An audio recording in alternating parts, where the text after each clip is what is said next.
activate, consider joining our trading community and Discord called Arca Bulls. Hey guys, for more like this, don't forget to hit the subscribe, the like button, and the notification bell.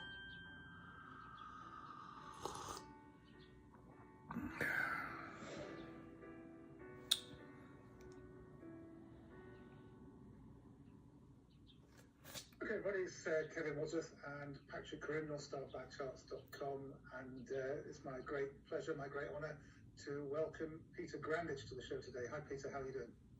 Well, the feeling's absolutely mutual. I call you two guys that take no prisoners technicians. And the reason I say that, and there's no reason for me to brown them. Wow. I'm not going to, whether I'm on again or whatever, but The hell's your happening? work is never full of words like if, but, perhaps, on the other hand. So a lot of people do that because then they're covered. No matter what happens, they can say, see, I told you, you don't take any. I know. That's actually, it's a confusing thing. They say each year on Ash Wednesday, we are reminded all we see and experience in our world will pass away. Okay. But then then the priest tells you in the, when they give their reading that, don't do your praying and good works and all that out in the open. So, bragging. Anyway, they say like the Pharisees, whoever the Pharisees were. Otherwise, you got your reward. I don't know. It's a confusing thing. But I think mainly it's to make us humble that,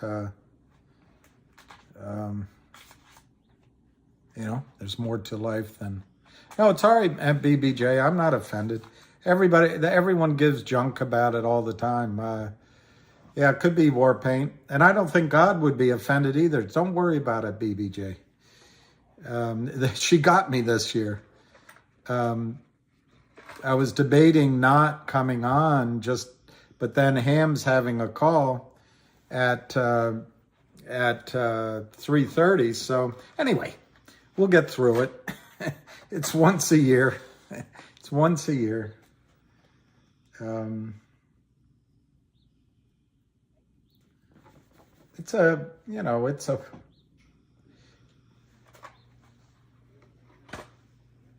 think it's a nice thing to think. Well, nice. It's a mind-expanding thing to think about. But anyway, yeah, it's Ash Wednesday. Lucky is sleeping. And did you go, Jamie Verduccio? Well, Verduzco. What, BJ? You get a lot of grief about it. But I don't know. And I think there's a lot of hypocrisy. I hope I'm not part of it because the church is all full. Every other Sunday it's not. So anyway, you did Heavy Chevy. So anyway, I've been watching boxes expanding. So I guess I have to come, get a rest of them. But let's just get some prices. HNRC, which I've been following, 079. CLNV. You guys are good luck. It's 11 cents. It's up 0.003. 10.9 to 11.18. I listened to Avid, and maybe we can do it as we go, but I listened to Avid's call, and he really thinks don't sell it cheaply. I wrote it down, his targets. It's 11 cents right now. His targets are, and he didn't really specifically pick one, but he said don't don't give it away inexpensively. 15, 20, 25, 30, and then later in the call he mentioned 50 and 60 cents as well. That's the kind of move he thinks it's going to have. It sounds a lot like COSM that in that sense. Let's see. This DBMM is down 0.0135, and I have to think that's inexpensive, particularly if the Kramers go down and Alpine goes down.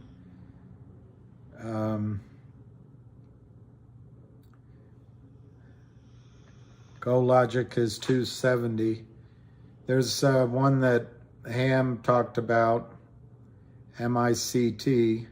It's going to be a lot more names, 87 cents.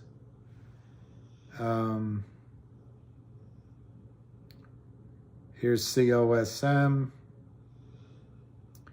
426, down 10 cents. And then let's just get CRTD, which was doing well earlier. I don't know what it's now. Yeah, it's up 4.5 cents, 42 cents, 38 by 42. So they got a spread in there that they can play with. It went as high as 43 cents today. And then GTII was getting played with earlier. I'm sure, yeah, it's still down 4 cents at 165.5. 165 bid to 166. I don't see the volume. It's frustrating. There. 433,000 shares. Just landed here from Ants Trades. Why? What's going on at Ants Trades? Fritz floppy ears.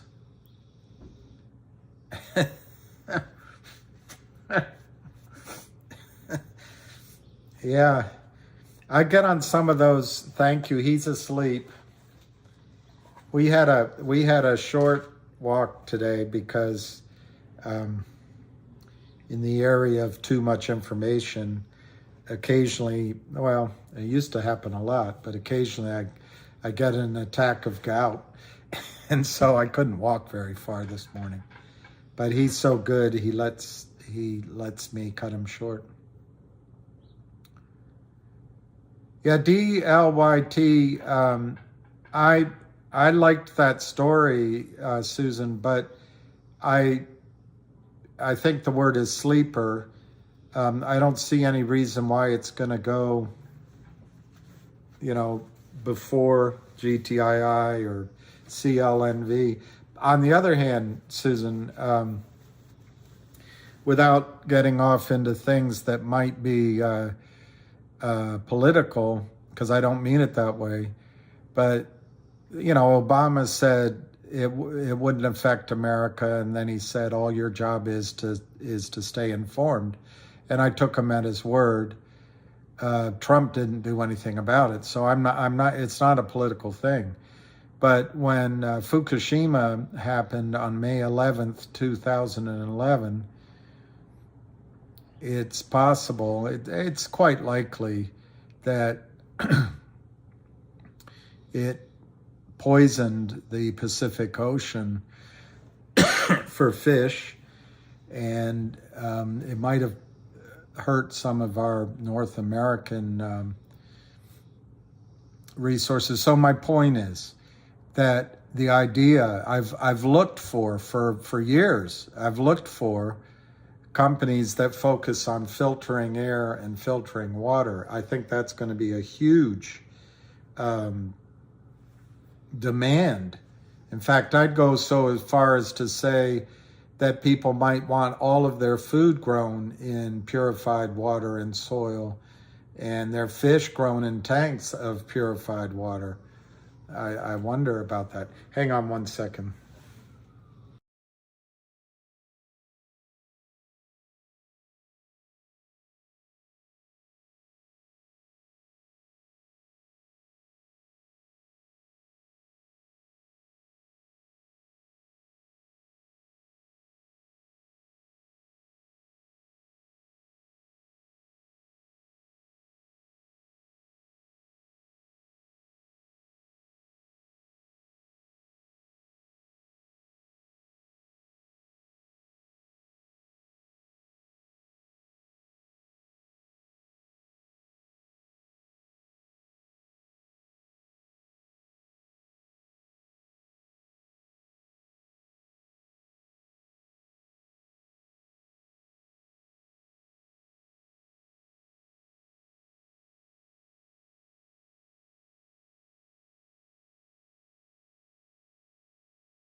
Sorry about that.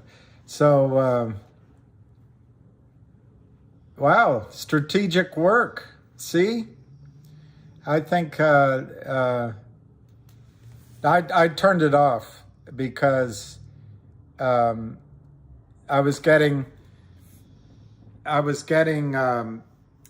there's a stock that Ham's going to talk about, LUNR, Intuitive Machines Class A. The stock is at $94. It's up $56 today. It was as low as $8.55 this year.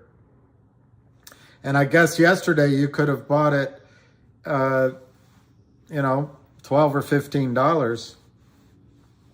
But Luna, LUNR, has institution, he'll talk about it, but institutions own 228% of the float.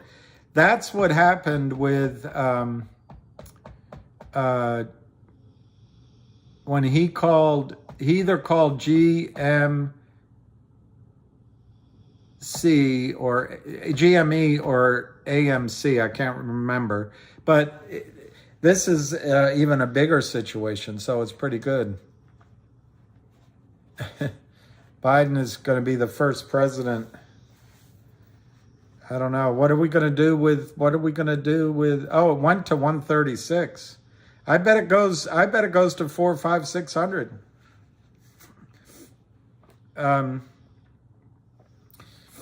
What are we going to do when Kamala becomes president? She'll have to.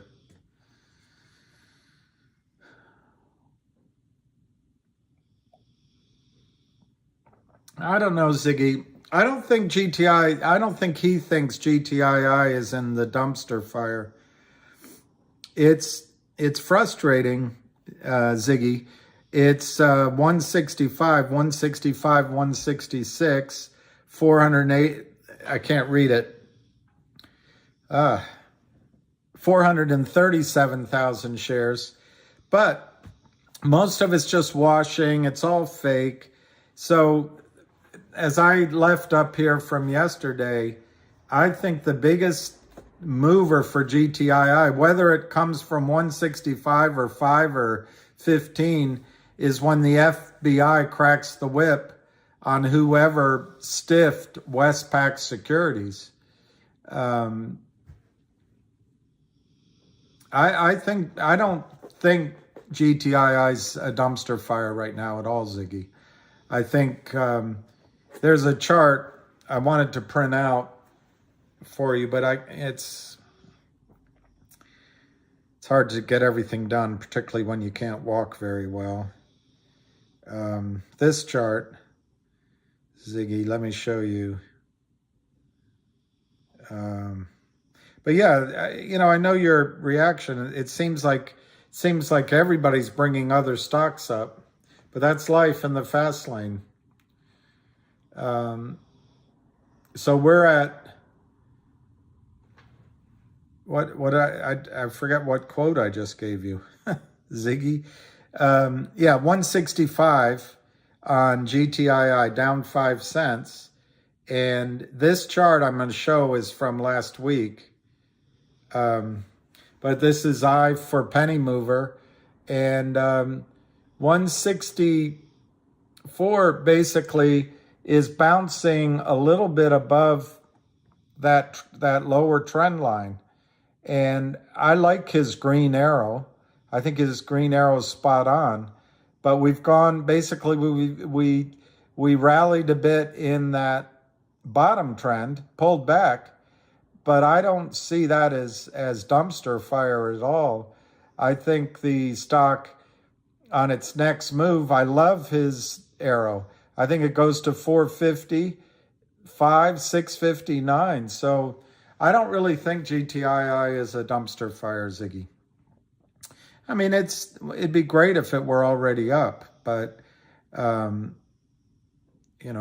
life is such.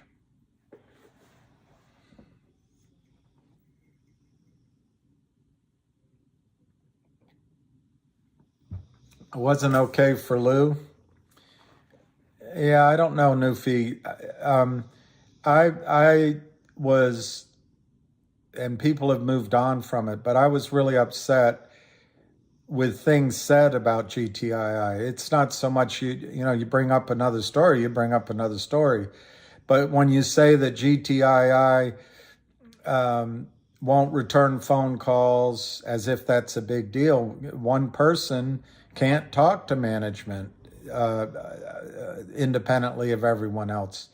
They're trying to be so careful. When you say that GTII wasn't doing upstream, it was. And in fact, I think you're going to hear that the approval is nigh. And when you say that there's something fishy with the short position in GTII, and that COSM's short position is 2,000%, I don't know that it was intentional. And then you say that COSM is going to squeeze because they're doing a reverse split and they're changing their name in QSIP. I don't know if it was intentional, but these are a set of misleading bits of information that got everyone moving from GTII. And Newfie, the frustration isn't so much, everybody's new to these trades, including Lou, and people can make mistakes, but the frustration that I express, to repeat myself, is that the special dividend of a warrant at 275 Newfie was working with GTII. Fidelity was paying 1,000% to borrow shares. Wells Fargo was taking away the buy button, and other brokerage firms were walking back, taking a while to exercise warrants because they had fake warrants in your accounts. And I don't want to say about anybody, but the amount of money that was involved was close to $1 billion. So it all seems suspicious to me, the timing of it. And it might just be that people didn't understand, but it cost you all a lot of money. And I think the squeeze was happening. Now, it takes a while. Squeezes don't turn on like a light switch. They're more like a pressure cooker or boiling, turning on water to percolate your coffee. It takes a little while. But for whatever reason, misinformation was not only said, it was said with authority and enthusiasm. I'm not saying they knew what they were saying, and it destroyed the pressure on GTII, and it allowed the Kramers and Alpine to come in and crush it, Newfie. So that's why I got frustrated, and I bring it up. Just to be clear, Newfie, I think it's fine that Lou recommends other stocks. I never said that.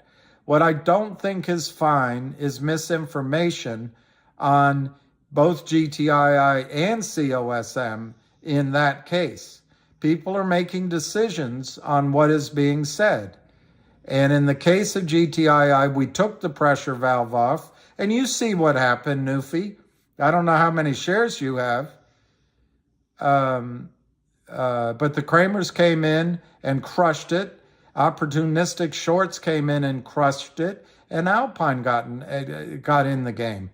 And it rallied at sort of January, and they crushed it down again, and they're trying to do it again.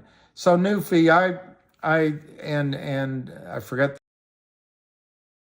Understand the frustration that people are talking about other stocks, but Frank Benedetto is the prime mover on COSM. He's the prime mover on CLNV. Now, I happen to think CLNV looks like it's going to work. At least, I don't know what your targets are, and I'm open to hearing from everyone. But I don't think this time Frank is saying there's something wrong with GTII. They're not talking to, well, it was Lou. But anyway, that there's something screwy with the short numbers, something fishy. There's not ridicule that GTII may or may not be going on upstream and T3 would be better. And we can move to COSM, come back to GTII.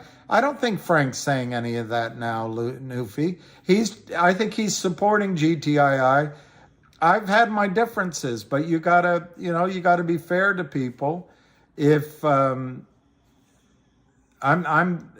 it frustrates me no end because I think it costs you all money, and we'd already have a squeeze, and we could be doing these other plays, Newfie. But yeah, I didn't think it was okay for Lou or Frank or whoever to mislead people in order to induce either to intentionally take the pressure off GTII or to induce them to go to COSM. If it was unintentional, it's just it's an honest mistake. But the information given to you guys was simply incorrect. I don't know how to say it any differently. Everybody has the right to get out of any stock anytime and to buy any other stock at any time. Just don't cause a panic with false information. That's all. So anyway, Newfie, that's my answer. You could sell COSM. Yeah, Al Jolly. I think some people, lose people that got out when Lou said to get out of GTII, roughly $4 or $5, and buy COSM at 20 cents. They made money, particularly if they got out at 80 cents. So they made money on that trade. I don't know how many people got out, but that was a winning trade. And I just don't think the devastation that happened to GTII was necessary. But I think it might just be he didn't understand the nature of a short squeeze and the nature of the special dividend in the back offices causing trouble. But you can't prove it. It's we're not in a laboratory where you can try this system, and if it works, great. If not, light another Bunsen burner and try it a different way. And if that doesn't work, use a different chemical combination. Yeah, it's real life. So for me to think that the squeeze was happening, my evidence is that Fidelity was paying up to 1,000% to borrow shares. That's pretty good evidence. And Wells Fargo took away the buy button. But anyway, here we are 90 days later. The situation is worse for Alpine, worse for the Kramers. And from what I read on the Twitterati, Frank and I don't know about Lou, but Frank seems to be all behind GTII. And I don't think he's saying get out of GTII and come buy CLNV. I just think he's saying CLNV is a pump primed for movement. Newfie. So anyway. That's great, Newfie. You got in when it came back down to 450 and averaged down to 152. That's awesome. I think it's awesome.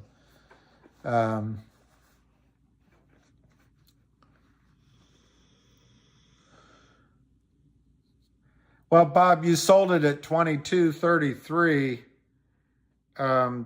That's a little bit misleading, but it's still a good trade. So you bought it at 30 and sold it at 89 cents. That's darn good. That's a really good trade. Very good trade. And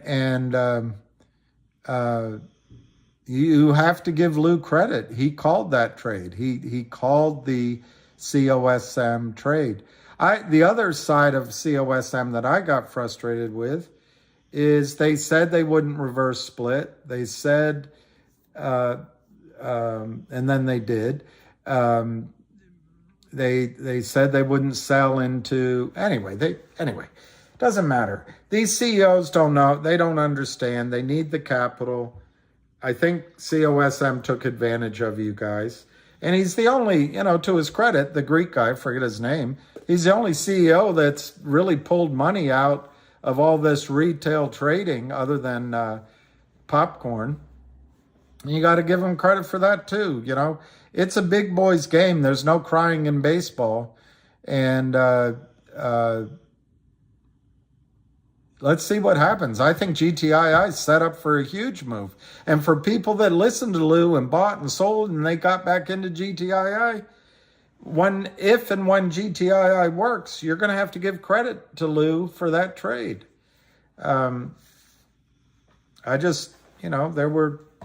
Anyway, it's enough talking about it.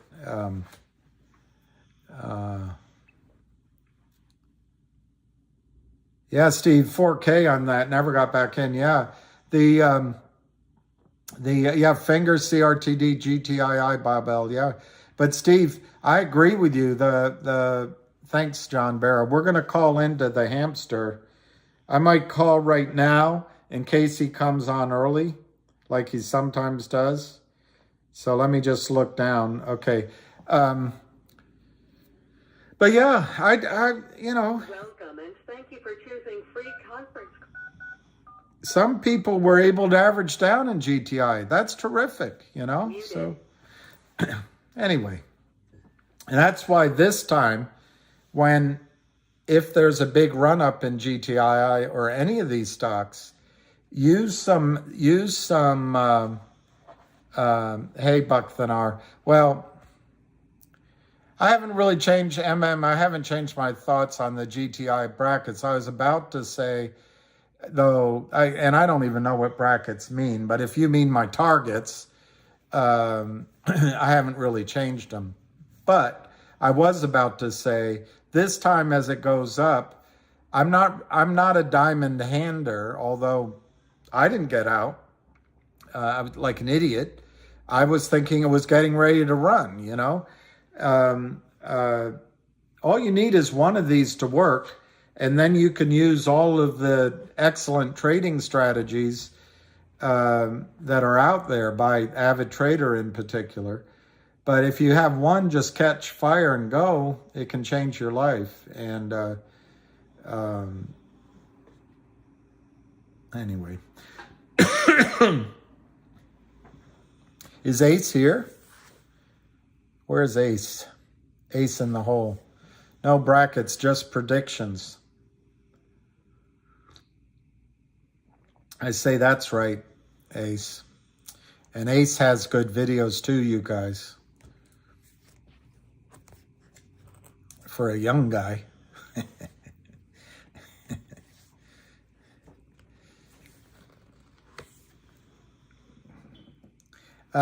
Yeah, I think that's right. Jeff Kendrick, the fact is, the Kramers, in my opinion, won a Pyrrhic victory. They got it down, and then Al. But at the cost of increasing the counterfeit shares to probably 325 million. It's massive. It's just massive. Yeah, I think, Fahad, it'll go over 1,000. I know, Justice.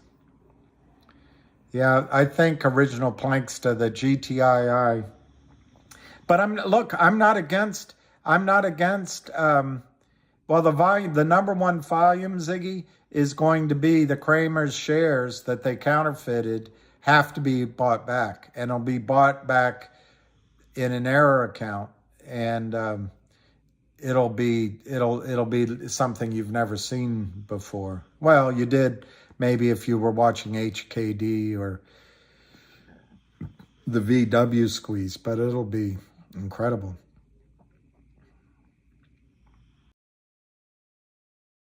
Oh, I didn't know he was a troll, Ace. Wow.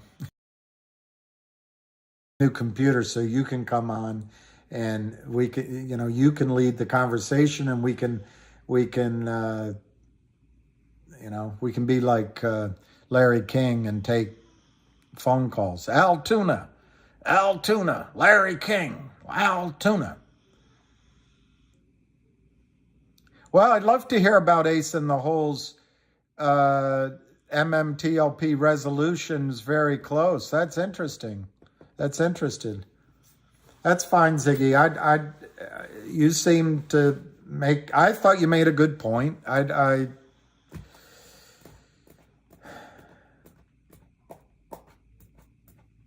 Perhaps if you combed your hair differently. I saw your point. Perhaps if you combed your hair differently.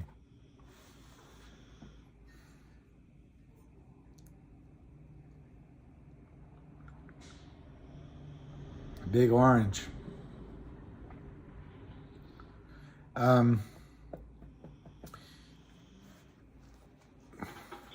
don't know. Here he comes. Welcome. Again, Here he comes. This is not to buy or sell. This is him. Purposes. You make This your is own him. decisions on your investments, and I'm just going to give you an update on what I see. On the naked short selling front, we got plenty of activity all over the place today. And I'll start off with the prize LUNR. That was as high as, I think it opened at 37, and the high today was 136. LUNR. Number one, anybody playing any stock, I don't care if you're playing it to make 30 cents, put out a good till cancel order. You can always change it and lower it, but you need to have an order out there. If you had an order out there in LUNR by accident, you could have sold it at 100, 105, 110, 120, 130. You can't sell it if it's not out there. The stock can't go past your number if you have an order out there. It can't trade at 136. If you have an order at 135, they have to take you out before it gets to 136. So please, if any stock you're in, I don't care what it is, use a good till cancel. I agree, Jeff. GTC, Gary, Tom, Charlie. Always put it out there. I don't care. You can do it in options also. You can always change it. Pick a number, and I always go back to Kodak. Kodak went from nothing to $60-something and right back down. And if you had it out there at 50, you may have not picked 60, but you would have made a sell. If you don't do it, you can never make a sell. Again, I have no idea about LUNR. There's thousands of stocks out here. Help yourself, go find your own, knock yourself out, and pass it back to me. I can't track them all. But there's a little trick that I wanted to show everybody in LUNR. If you're at your computer, just go to Yahoo for a second, and you plug in the symbol. I'm just doing it also with you here, so we go through the motions. LUNR. And if you then hit up the holders on that, where it says summary, go to the right, and it says options, hit up the holders of the company. This is a little trick that the SEC lets us see, and this is what I use in GameStop. As you can see, the percentage of the float held by institutions, okay, That's is right, Dave. 228.66%. They own 100% of the float is really owned. It's 228% of the float is owned. That number, you can't only own 100%. So where did all that selling come from? That, my friends, is the naked short. And the only reason you see it is We're all frustrated. big names is that funds have to report their holdings. Okay? You saw the Mormons got in trouble today hiding their positions. This is the reason that people file. They have to see their positions. They have to file. You can see this, and I did see it in GameStop, and I reported it. So any stock that you're in that's a big stock, where funds report their position, you'll see that discrepancy. You won't see it in a small stock like GTIIL, CRTD, GNS, because they don't have institutional holders that can add up to much. All right, so that's a little trick. The SEC, anybody here who wants to do a story on it, how can that be possible? Where did all that, who sold all these people those shares? Those are naked shorts, by the way. Again, you only see it in big name stocks. Okay, I saw a lot of them. There was Restoration Hardware used to have a high number. There was a couple of Lululemon used to be a big number. A lot of times you see those numbers before they squeeze. Excuse me, you can find those numbers. You got to do your own legwork. I can't help you. I'm not searching it. I'm not doing it anymore.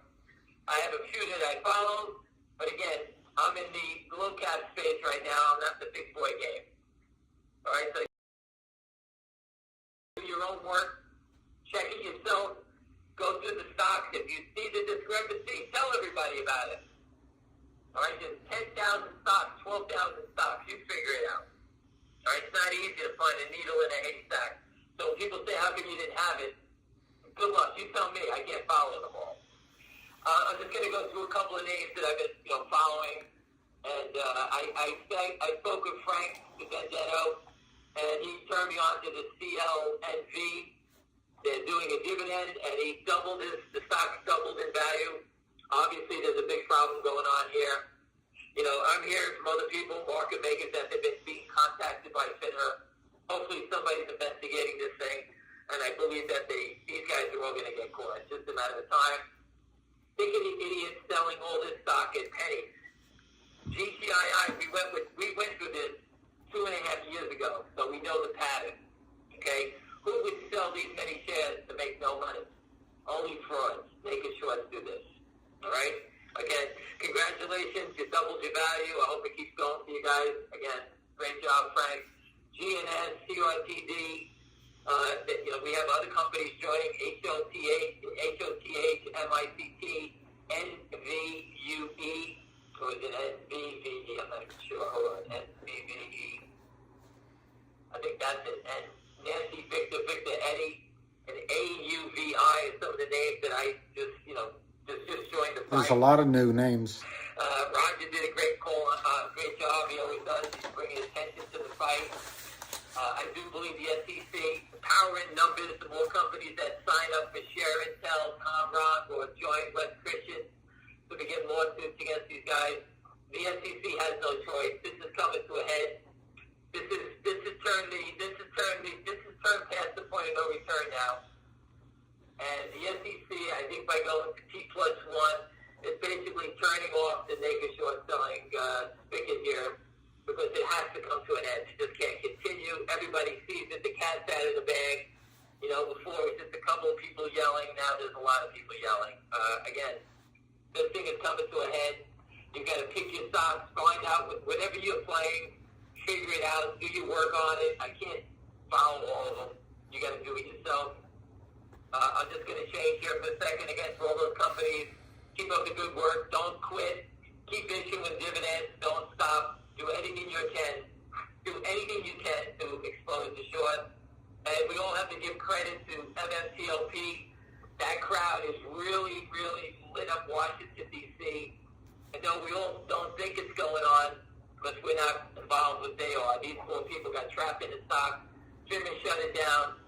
And I'm telling you, there's a big battle going on. We have a lot of people behind us in D.C. And they're attacking FINRA and the SEC. On behalf of those people, and naked short selling in general now is going to get a wider audience. And I'm being told from lawyers that are working on this case that this whole thing's going to blow up shortly. Okay, so everybody knows these guys are criminals. These guys running around like Lynn Partners up 200%, like Bill posted, or Yorkville showing people they got 30% returns in their funds, and the Kramers, whatever these shitheads, whatever they're showing people trying to get money. No one's giving them money. They're penny guys. These people are making money. The market's pulling back, and they have better returns than Warren Buffett. Impossible. Every company they invest in is in the garbage, and they're rich. Okay, Warren Buffett couldn't handle those losses. Nobody can. Give money to public companies. Their stocks go down. How do they get out? It's impossible. The only thing they're doing is naked shorting. That's how they're getting out of these messes. So they're all fraudulent returns. Everyone, the SEC should take 2 minutes. I know. Okay? She got I put me. up a couple of guys this morning got caught a pump and dump. Go look at the network of LLCs. They did everything to hide everything from the government when they were doing all the sales. The same thing is going on in Alpine on the short side. Whoever's doing this game, these guys know how to move it around through the banking system, offshore, LLCs. It's very sophisticated. They all teach each other. A lot of these people some people that work for Kramer, they came from somebody else. That's how this game started. Maybe they worked for Alpine before. they left Alpine, then they went to the Kramers, taught them, and that's how these people keep teaching each other. All right? Once the feds get these guys, they should just grab them and say, okay, give up the next guy. We heard it many times, okay, and I have no proof for this. I've heard it many times from many different people that the Kramers have been giving up turned state's evidence on a lot of other players in the game. All right? So if that's a good thing. If they're giving up other people, that means that they're essentially like working for the FBI, and he was supposed to be helping them, but he was still running a crime family. So if the Kramers are helping the FBI and still trying to loot companies, eventually the whole thing, they'll get caught just like Whitey did.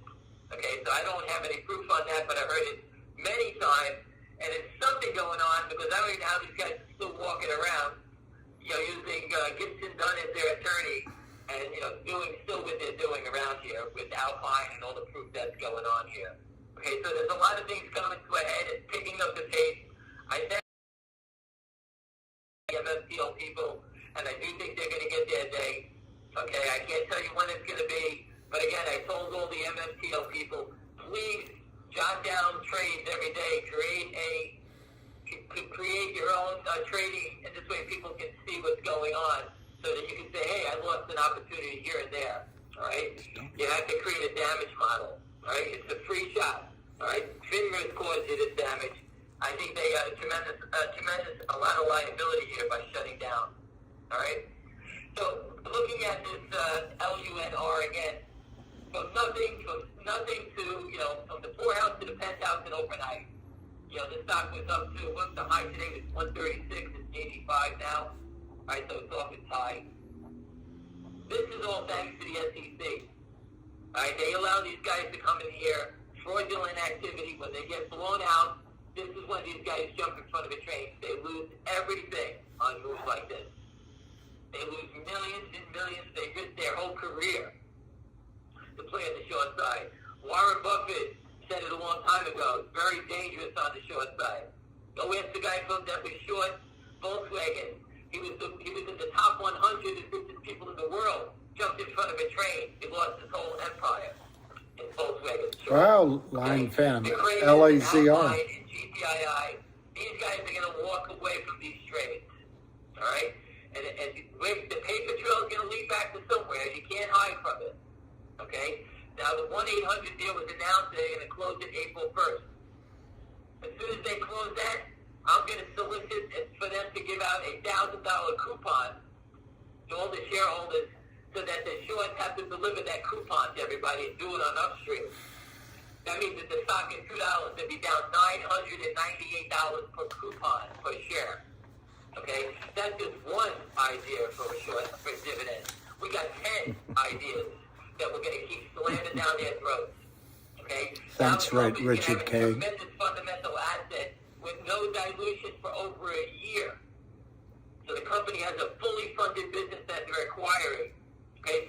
In GTI, these guys tried to knock us out for 2.5 years and they couldn't. That's a battle that these guys thought they would never have to fight, and now they got caught. We could be dreamers. The only way out on this thing is up. We know how big it is. The DTC is telling us how big it is. Next thing is Wes is going to sue these guys, and we have proof of the depository trust. Proof of the depository trust will lead to discovery. Okay? That means following the sell ticket. If you go to a judge, if the depository trust is telling you you're getting ripped off and they're taking shorts in the stock, the judge is going to have to grant us discovery, which will lead to a blue sheet investigation, and we're going to follow the sell tickets to the market makers and the money. And we're going to get these people to turn and rat on each other. We're not going away. This is going the whole way. All right? So this company is now going to issue dividends on, hopefully, I say we should give a dividend on the lawsuit. The company should do that. The company should give a new warrant out. The company says 100 ideas. I don't want to give you them all. I don't want to get the short to get many ideas, but we're not going away. We're going to force the issue. We're not embarrassed to go to the SEC. Any of these big mouths ever want to come to the SEC and sit down with us, we're willing to go anytime. Pizza. Yeah, we got Bill. We'll tie him to the truck. We'll meet you right in front of the SEC. All right? That girl Tia will tie him up and shave his head for us. All right, so we're ready to go to battle anytime, anywhere. We're not taking shit from anybody. I don't give a shit who they are. We can see the manipulation in the stock. I call this the Kramer cha-cha. They're trying to move the stock down. Understand the trading in stocks. There's no sellers in the stock. That is a good thing for long. Once the volatility is out of the stock, these guys are crazy. I know, the cost Diego. to carry, it costs them money each day to carry these positions. Pete. So they're short at $1. With all their costs incurred, the next day they're We do, so I can say his name over and over again. They lose a penny. The next day they lose another penny. They're paying brokers to watch trades. They're doing everything. They're lawyers. Everything costs them money. So each day that they're still playing this game, they need to cover, because the only way out of this thing is to cover the stock. Okay, they can't get their money until they cover. Right, so the cost to carry, remember, everybody, you wake up every day, it costs you money to do this. It's the same thing on the naked short selling front. These guys are carrying this thing, it's like a cement bag on their back, and each day they lose a penny. So their average price on this whole debacle is $1. Each day it goes down. In 100 days, they can't make any money. Zero. Okay, remember that. Every day they're losing money. All right, so they're in this game, and they can't even make money. The only reason they're in the game now is to stay out of jail. Okay, that's what the fight is about now. The paper trail, they need this to go away. And I'll just change the channel for a second. FNGR has the same issue here with Jeffrey Easton and Liz Partners. They're short 115 million shares. They can't cover, and they keep manipulating the stock down. They're stealing from my family in front of me, and I will not let this guy get away with it. Him and a benchmark that was tied to this deal with Finger Motion. The company has offered to pay back the money. They wouldn't accept it. They're converting their stock. They can't get any stock any cheaper than where it is. All right? They've been manipulating the stock down for 2 months straight, every day. The company's got millions in the bank. Business is exploding, and they keep manipulating it down because they're short 115 million shares. That proof has been sent to West Christian also. And if these guys are converting stock, and Jeffrey, if you're listening, you better have a position somewhere, because when we get discovery, you got to be long in stock if you're converting it, not being flat because you're short the stock. All right? We're going to catch you. There's only a couple of tricks you can do, and we're coming for you. We're not going away. Bill has been exposing all the criminal stuff that you're doing, showing that you're up 220%. Nonsense. You and those crew of people in your office couldn't trade your way out of a paper bag to be up 200%. All right? It's all bullshit. Anyway, just going back to GTI for a second, we're going to step on their necks. We're not going away. They can keep fucking around, moving the stock back and forth. We're not going away. All right? The Kramers are the ones that started this game. We had a debenture with them. The company paid off the debenture. Charlie Mayo called the company up trying to buy stock. If that was any other stock and the short seller called the company up, it'd be on television. It'd be a comedy show. That's how stupid these guys are. A couple of shareholders even called up his number. We put that voice recording in front of the SEC, the DTC, the DOJ, Southern District, everywhere on that truck. CNBC, Fox News, it's everywhere. These guys have a paper trail that goes straight back to them. So they can keep jerking everybody off here, watching stock back and forth. All they're doing is selling at 165 to 163 to 163, turns around and eats the seller. They're selling the same stock back and forth until a buyer steps in. When a buyer steps in, the stock turns back up. People ask me, they go, where are the buyers? We don't There's need to buy the anymore. Espanol. If there's 300 million shares short, that means we bought 300 million shares. Okay? Accumulation, wait for it. You don't have to chase it up. I don't need anybody to sit there and say I paid $3 for it, $1.65. That's what the shorts want to do. They want people to turn winning trades into losing trades. That's why they try to mark it down. But they stop marking it down because they can't make any money selling it lower.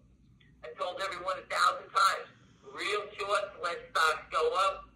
Frauds, crooks, naked shorts have to move it down. That's why you see the stock ticking down all the time. Back and forth, they keep trying to sell it, trying to get people to bail out. It's just a head game. They're trapped. They know it. Alpine's trapped. They gave us the proof. We have proof from the DTC. It's unheard of. We have proof from Charlie Mayo leaving a phone message. I had never heard of a short seller. HD might go They up. just got the I'll come back. paid off, and they called the company up trying to cover after the company paid off the debenture. These idiots lent the company $100 grand. I'm going to lose billions, not billions, billions. Why? Because the shareholders in this company are super educated, and they're not going to give it up unless it's going to cost them a lot of money. All right? It's a big difference. When people are educated about a position, okay, they stay in the stock longer. They understand it. We all believe that the short's $300 million. So if you don't believe it, make it $150. When the stock trades $150 million, give me a heads up. Okay? Right now we haven't seen that. We traded $400,000 today. And out of the $470,000 that traded, I'll say $270,000 was fake, going back and forth, watching it back and forth. We call that the cha-cha. It's a two-step back and forth. Understand trading. Understand how to find the keys. Understand how to find the short selling, like an LUNR. I know. That is the same technique in LUNR that I used to expose GameStop. Okay? That stock, it was 270%. I know, I Pete. think it was, excuse me, I had it up to 250%. It was 177. LUNR is higher than GameStop right now. I had GameStop at 177, I believe.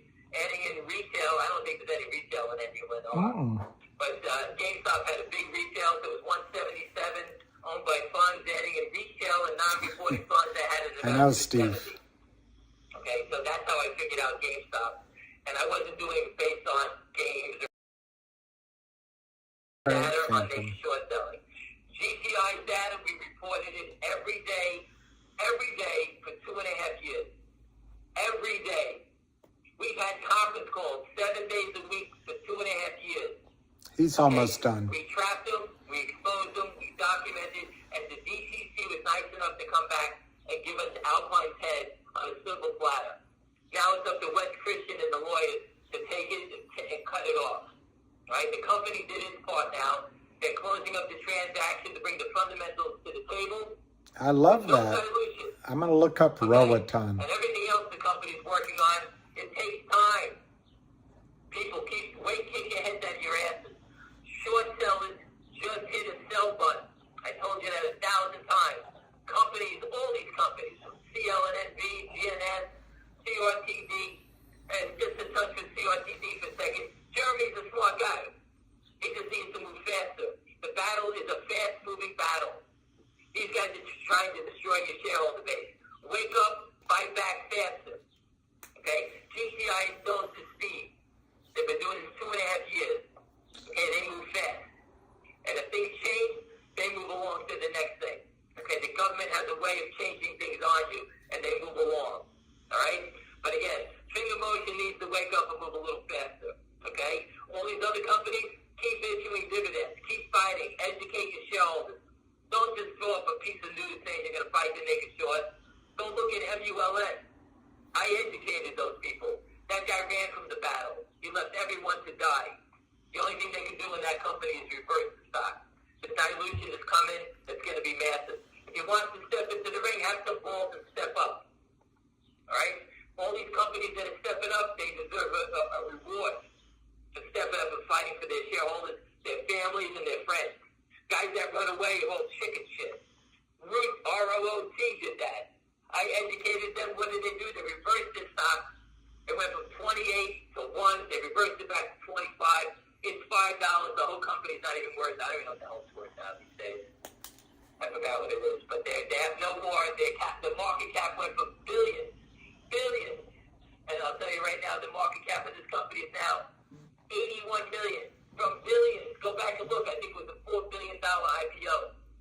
It's $81 million now. The capital has been destroyed. The capital structure of the company.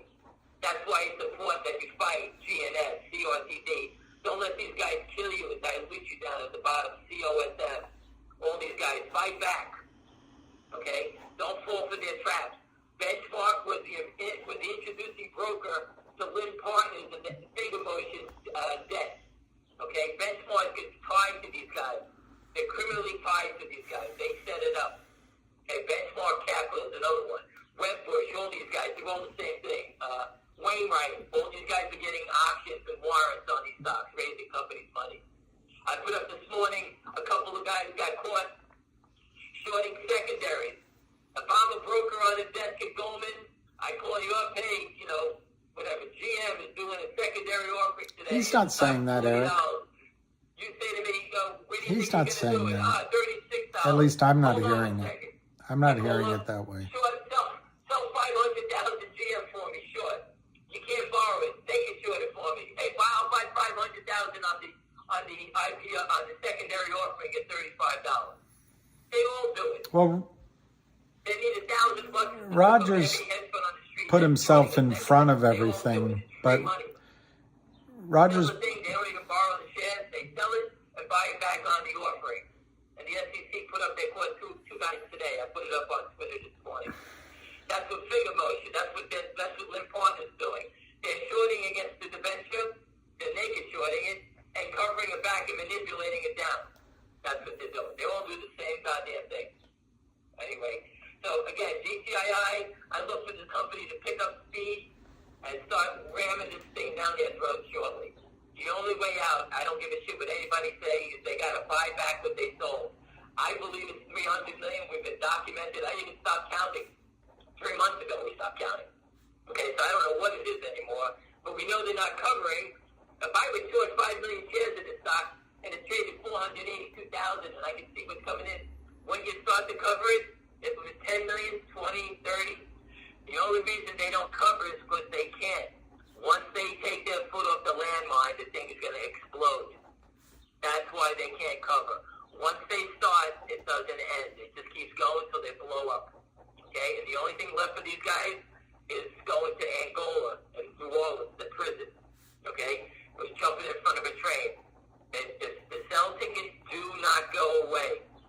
Everyone thinks that the past goes away 2 years, 3 years. It's bullshit. They have all the tickets, all these guys, all the paper trail doesn't go away. It always leads to the money. These guys are not in it for sport. They're in it for the money. They're going to make it short all they can. They have it going back and forth. All these wash trades are criminal offenses. Spoofing, washing, those are criminal. He's a good boy. They're prison time tied to those things. All right, so these guys can goof around using the loophole on the naked short selling, but now they jump the fence and spoofing and washing. Those are criminals. Okay, the guy from JP Morgan was just busted on that. He's going to jail for it. So Share Intel is great at picking up the spoofing and the washing, and Wes has all that information. Okay? Again, we're not going away. It takes time on the good side to get things done. You just can't throw shit against the wall. Okay? These guys just hit a sell button and move it back and forth just to break your balls all day long. Okay? So again, anyway, I try to touch on everything for you. Again, I talked about the LUNR. I know nothing about it, but the data shows that you got a big short position. The SEC can't stop you from seeing that. You cannot see that in small cap names. Don't bother. You won't see it because no one reports their holdings. We don't have any holders that are reporting. And big names, you can see it. Okay? And that is 228%. I'm sure with the rise today, that 228 is going to be down to 102%. Because I'm sure anybody that bought it at $30, $40 selling it at 100. All right? We'll see if that's period. Anyway, listen, have a great day, and I'll speak to you later. But again, educate yourself. Okay, this is coming to a head. Educate, pick your own stock. You pick your own. You don't have to listen to me. What I do, I only study a couple of names. I can't master all of them. But do your own homework. The information is out there. When you find companies you have proof, tell us. You're just shaking it over here, boss. GTII has proof from the depository trust. I don't think you can get any higher in the equity markets than the depository trust. And these guys are busted just on that alone. Anyway, listen, everyone, have a great day, and we'll touch base tomorrow.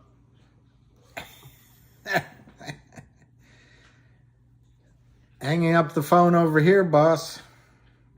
So I forget the gentleman that just said that we're all inexperienced dreamers. Well, we might be.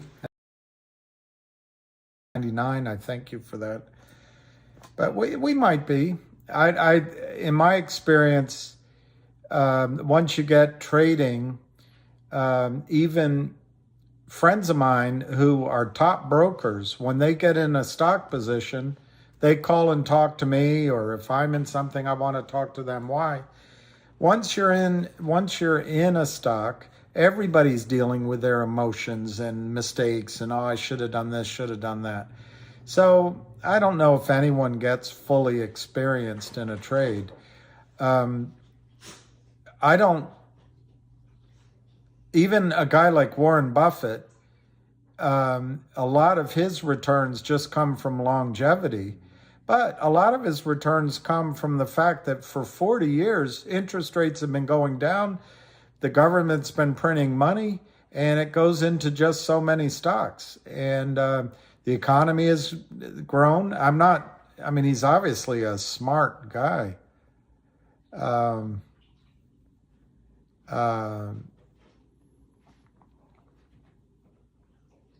People are, I'm getting some messages on CRTD, so sorry to get sidetracked. But no, I appreciate the 1999, and I appreciate the warning that we're all being inexperienced and we should just go to a casino.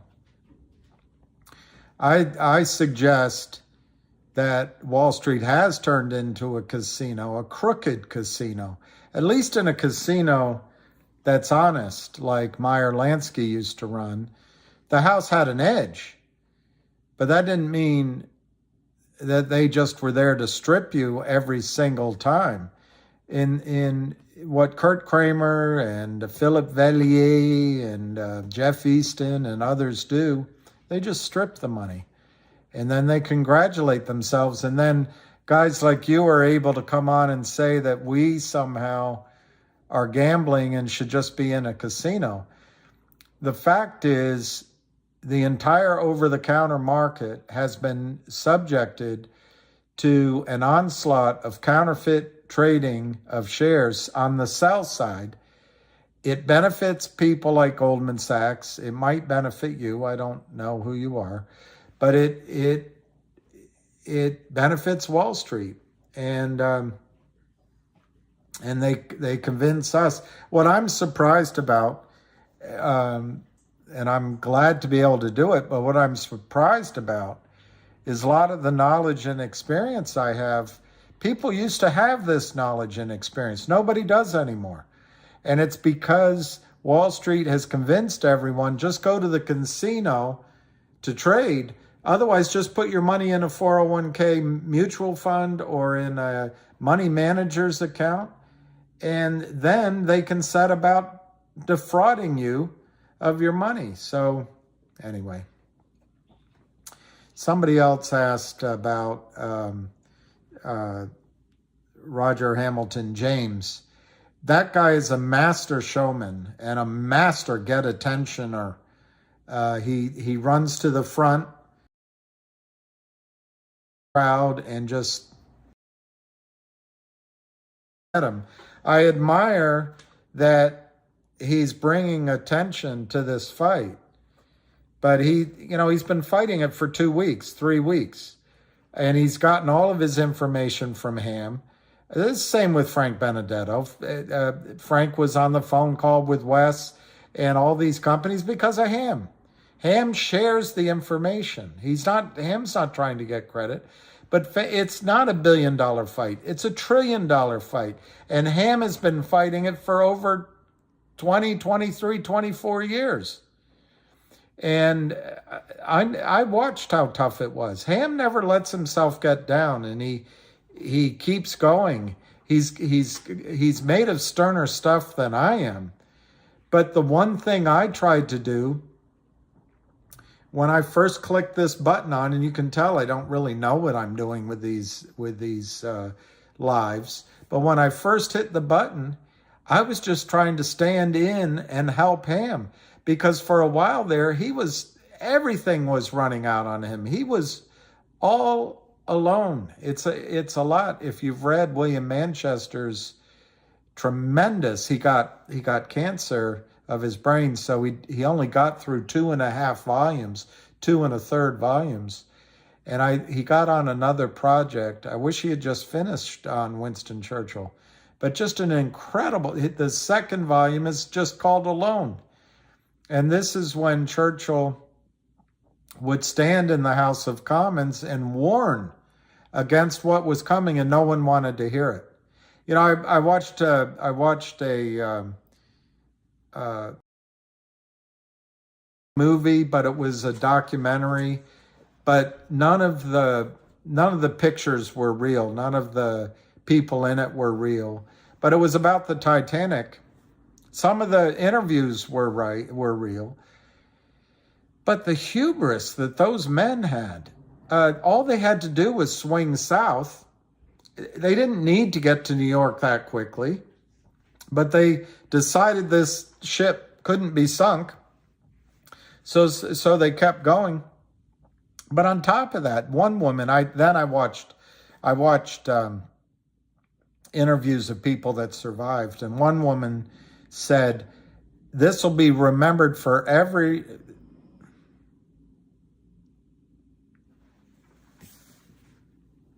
Dwight Manfredi, chasing shit stocks using the short squeeze narrative is getting old, Billy. You need to get a new hobby. Join a local. I like gardening. Let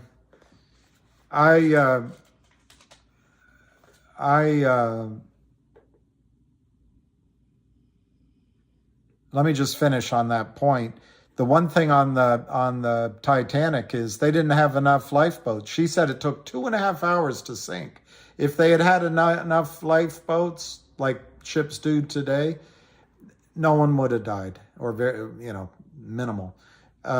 Instead, the hubris, and this is what I think goes on with these shorts, never think they're going to get caught. Now, Dwight Manfredi, I think you're absolutely right. You can't believe how old it is for me. I hate being trapped in one or two of these stories. And it's why I got so frustrated when Lou said he wasn't going to shave till it went to 100, and then he decided the stock wasn't worth $5. And he said COSM's going to go to the moon. All CSM did was go up enough so that the CEO could strip your cash out of it. And now we all have to get over it. All right, we're over it. But I think GTII, the short squeeze, was going to happen and could have been finished in November, Frank Benedetti. But we are where we are now. So the good news is all it cost is time. It cost people having to sell stock lower, and they panic out. If they dithered to play COSM, either on buying or selling, they lost money. But it gave a chance to get out of GTII for some people and buy it back cheaper. But the good news is GTII still has the committed management. Maybe they should be committed to get this squeeze happening. And yes, it goes on and on and on. But Frank, any stock under 350 million market cap, any stock under $5 or even $10, sometimes 500 million market cap, there's only 4 big brokerage houses anymore. There used to be a lot of them. They don't let you buy the stock. They don't have research on it. If you transfer your account in, they tell you to sell it. They put your money in mutual funds. So criminals like Ken Griffin can support criminals, all in my judgment, like the Lynn Partners and the Kramers, if they are. So you've got a whole marketplace over the counter that used to be a vibrant capital formation marketplace, Frank. Now there's no buying. There's no buying. There's no research. No institutions buy, no retail buying. Every now and then there's a group that comes gets hot for mama and gets onto one story. Well, the criminals know that all they have to do is ride out that enthusiasm, and we just sell into it, we'll drive it back down. So that's the environment has changed in the last 10 to 20 years. It's unfair just because of that. Secondly, the criminals have Reg Show, which Gary Goofball Gensler did nothing to change. And this allows criminals just to sell. And if you read this, Frank, if you take time to read this, she makes the point, I read it the other day, it's right in the first or second chapter. She makes the point, Dr. Suzanne Trimblath makes the point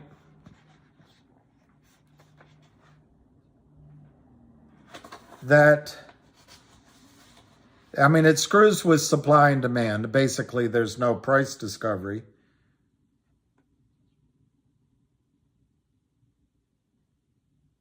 And she blames it on self-regulation. You could say it's because of our fault. I would suggest, Frank, it's not our fault. It's just set up against us. Here it is. The DTCC chooses not to resolve or buy in trades. Their rules allow them to credit their members with an entitlement for undelivered shares, which allows their members to credit the account representing the buyer in a failed trade. This process creates extra shares of stock of public companies, all within their rules. So, Frank, it does get old. What's your idea to buy? I don't know what your idea is to buy. But the other thing that happens is since the over-the-counter market is no longer a source that CEOs and people, Apple computers started in a garage. They can't go there for capital formation. They can't go there to use their stock as currency. So what happens is these kind of criminals come in, and this is what happened with CRTD, in my judgment. It happened with Finger, and I'm sure it happened with GTII when you look at the charts. When you talk, in the case of GTII, you start talking to Charlie Mayo, Kurt Kramer's already selling your stock in the open market. And because if you're talking, you're in desperate need for capital. Then you sign and the Kramers keep selling. Now they say they're funding. They're not funding. They sold the stock down to get a lower price. They created a convertible note that has a toxic, poisonous conversion feature, but then they only fund in tranches. So they always can get, making it up, they're all different, 75% of the lowest 3 trading days average. So they're always winning as they're killing the stock, Frank. So these boys come in and they say they're geniuses. And you then have a right to tell us we're nothing better than gamblers at a casino. Well, what are they? What are they? So anyway, they sell, they never buy, they sell. We have market makers who facilitate selling just to get the exemption of Reg Show.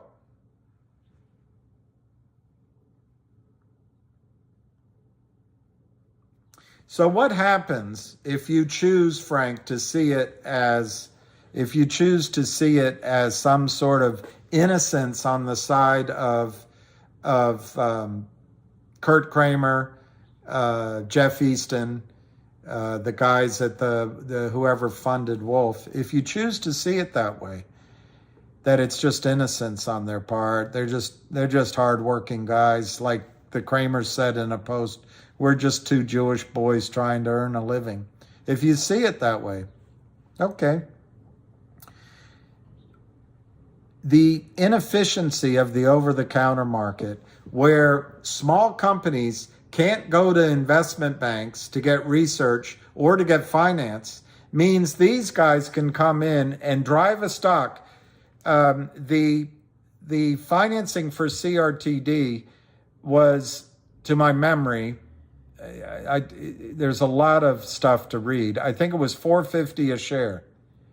And Jeremy put it out as above market.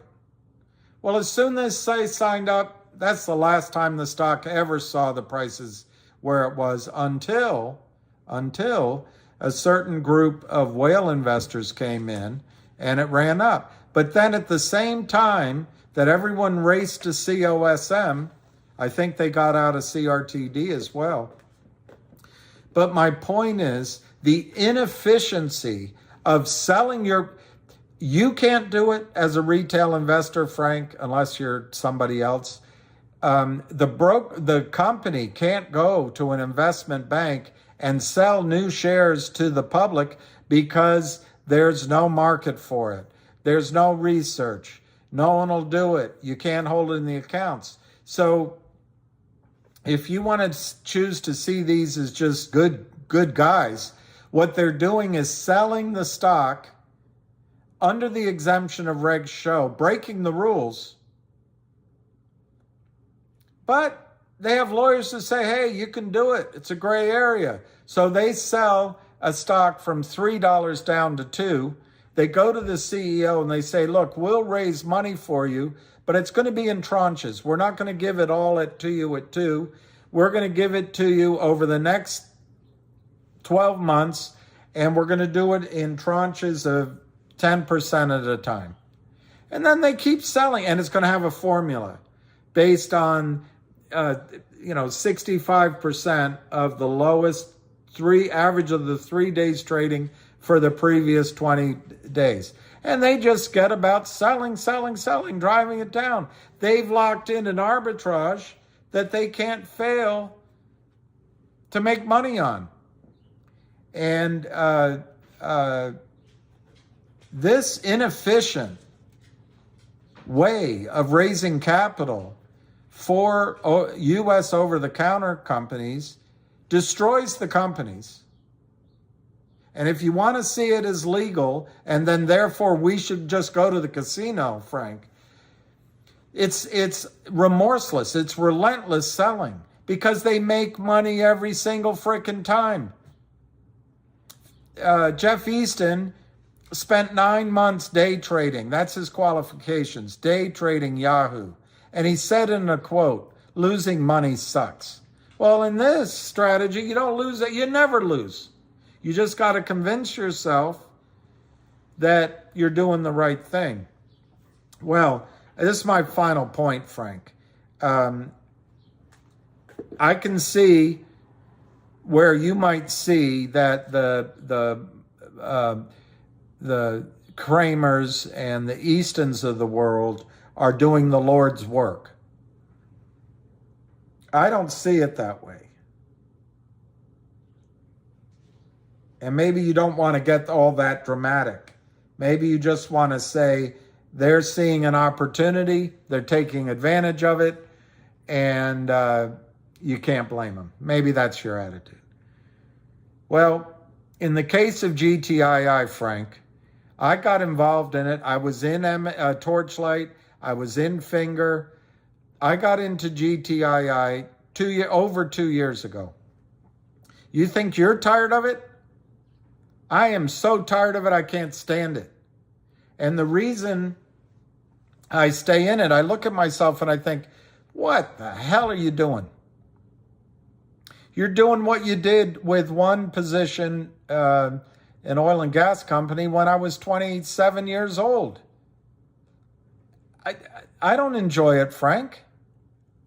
But I believe that Lou Alcindor and Frank Benedetto and the Greek came in, saw an opportunity, stripped you all of money, and helped. I don't think it's out of the question because Frank Benedetto spoke highly of Kurt Kramer on Twitter. I don't think it's out of the question that little pond of people up there all help each other out. I could be wrong.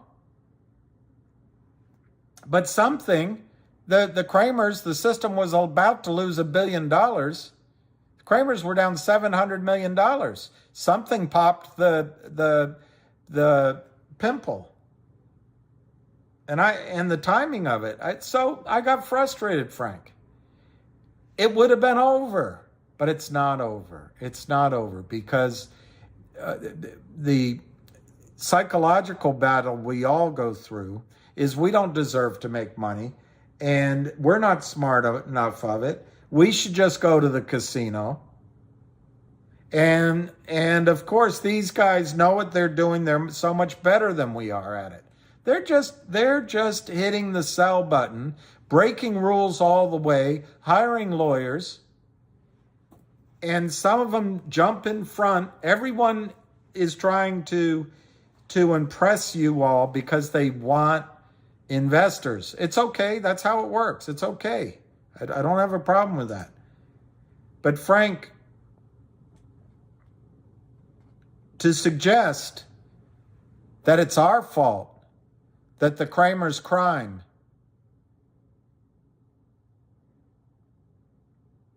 and the Eastons and the Valiers violate the rules because of our stupidity doesn't make sense to me, Frank. So the reason I keep doing it, and I almost, a couple of times just said, you know what, this is herding cats. Because I'm going to tell you, Frank, if I go to a casino, you drink, you go on a run, and then you lose it all back. What's the best one? Sit there for hours and hours and hours and doing it over again. Poker. I just met her. Or roulette. Or any of them. You lose. Here, I'll be specific. In GTII, everyone's imitating the playbook. But here in GTII, we just got the announcement that the 1-800 deal is going to close April 1 or thereabouts. We have Wes Christian filing a lawsuit that he's got to be so careful of because, remember, the good guys have to do things properly, Frank. It's just like at your casino. If you went into the casino and you started breaking the rules, you're down in the basement getting your knuckles hit with a hammer. The good guys have to follow the rules. So Wes is making sure his filing is going to pass muster and not get kicked out for some sloppiness on his part. But that's coming.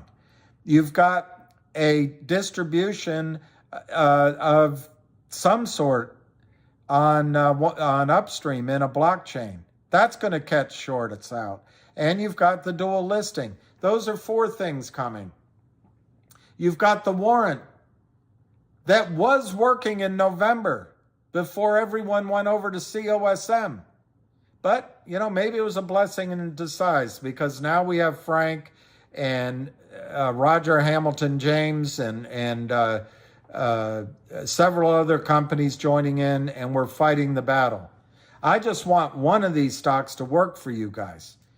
The rest of them can have the battle. But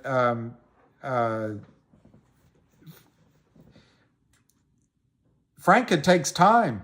You have to do it the right way. And the short squeeze is a matter of everyone keeping their heart in the game while the pressure builds up on the back offices. The entire system, Frank, is stuffed with electronic shares. They've turned it into a fractional reserve banking system, fractional reserve custodial system. Laziness on Wall Street. They can charge more for AUM. They can charge more in commissions. because they just expand the number of assets. If we're lucky, they did it 10x. They might have expanded it more than that. But Frank, I think you're really out of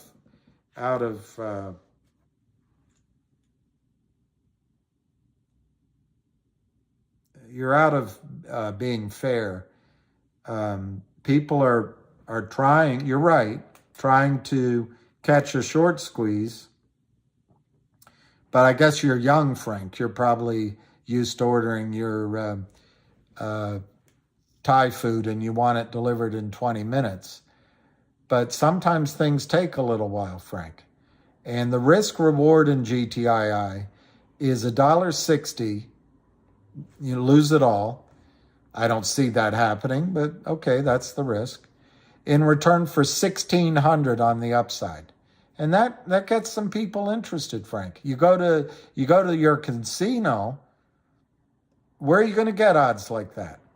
In CRTD, I don't know what's going on in CRTD. There seems to be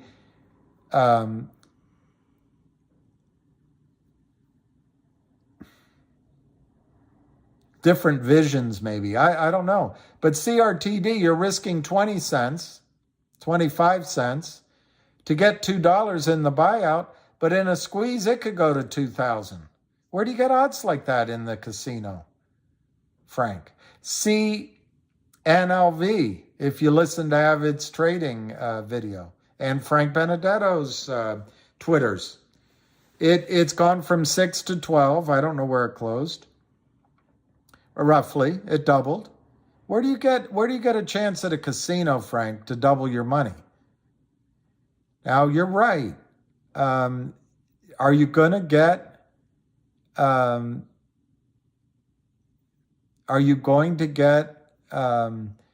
squeeze in all of these before the system shuts down? I don't know. But Frank, if you have a better idea, I'm all ears, as Ross Perot said. And he was all ears.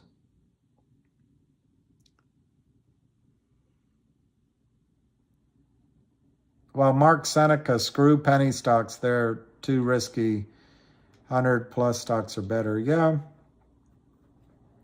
Actually, Mark, if you follow any industry that you know, stocks around 88, 89, 90, 91, they always seem to go to 100. Always.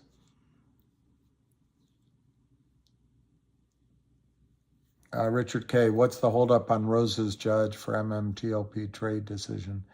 Is the judge waiting on a statement from the two Utes?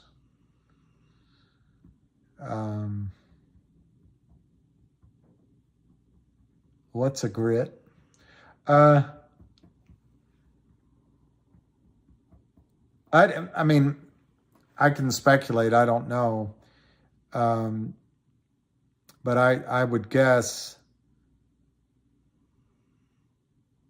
that a judge and the lawyers on the other side, or if there's any lawyers, are going to have a hard time believing that you can make a model of losses based on what may or may not have been a squeeze. And I also think the legal system and judges are going to be inclined to say that you don't deserve to benefit from a squeeze, that it's unfair. My counter to that is, as Dr. Trimbath mentioned, the markets are supply and demand. They're a price discovery vehicle. And for the criminals to just Kramer it all the way down for 2 or 3, 4 or 5 years, and then when the supply and demand, they're overwhelming demand with counterfeit shares for years. And then when it turns on its head, they rush to FINRA and get protection. But the lawyers, they're going to have a hard time saying that it's fair to enrich us. I own MMTLP. they're just going to have a hard time getting past that. I know it closed at 287s. Mark Seneca, markets go down, most all go down, still better 100 plus. Yeah, Mark, if you're in GTII, I recommend you sell it. The stock's $1.65. That's up $1 at least from when the criminals got it down after Lou and Frank got us to move to COSM, and they drove it down to around 50 cents. So you're up nicely from that. I would recommend, Mark, you get out. You don't want to get in the box stores like Best Buy or even Costco or they're all being crushed. A lot of the technology stocks were crushed. They seem to be having a little bit, pardon the word, of a short squeeze rally. But go chase the technology stocks. They may work. You're probably going to be skeptical of buying into areas unless there's a herd mentality.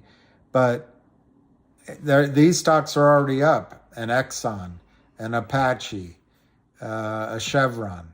They're already up. But that might be a place you can go put your money. You'll grow. Your money will go up maybe 5% one year, 15% the next, 30 1 year, and you'll have nice returns, Mark. But I think you shouldn't be in GTII. It's not for you.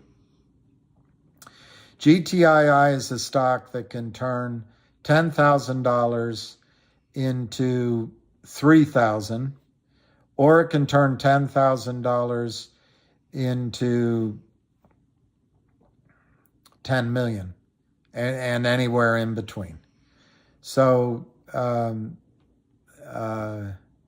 I just don't think it's right for you, Mark. I don't think you should be in over-the-counter stocks. I don't think you should be in stocks. The game is rigged, as you know. Have a much better ability to pick those stocks over 100 that always go up. I would caution you. You can Google it. Just Google the top.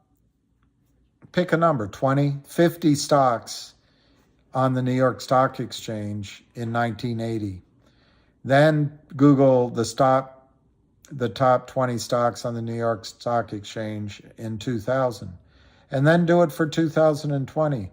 And see how much money you would have made by just playing in the large stocks. My goal isn't to get you guys addicted to trading piece of shit stocks. That's not my goal. My goal is to have you not fudded out of some of these positions where I think you could have won. And I think, unfortunately, I think there's still massive upside in GTII. I'm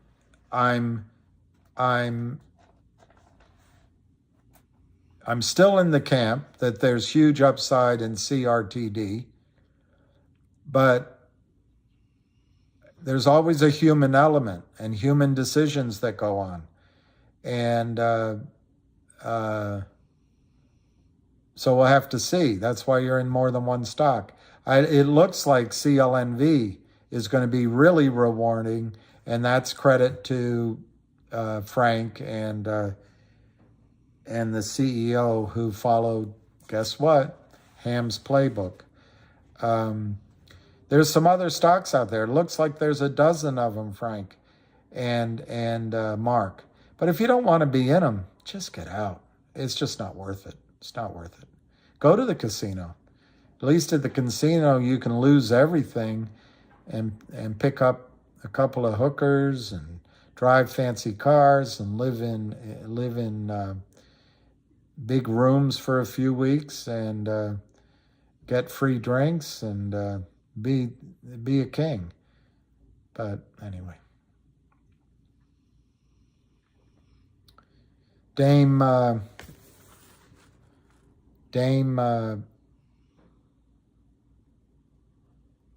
time. I'm bullish as Yeah, I'm really bullish on GTII. And the more I hear, the more, oh, and the blow. I always forget that because I don't do drugs, but I guess that's good stuff. I don't know. People do it to their own destruction. Yeah, bingo. Bingo.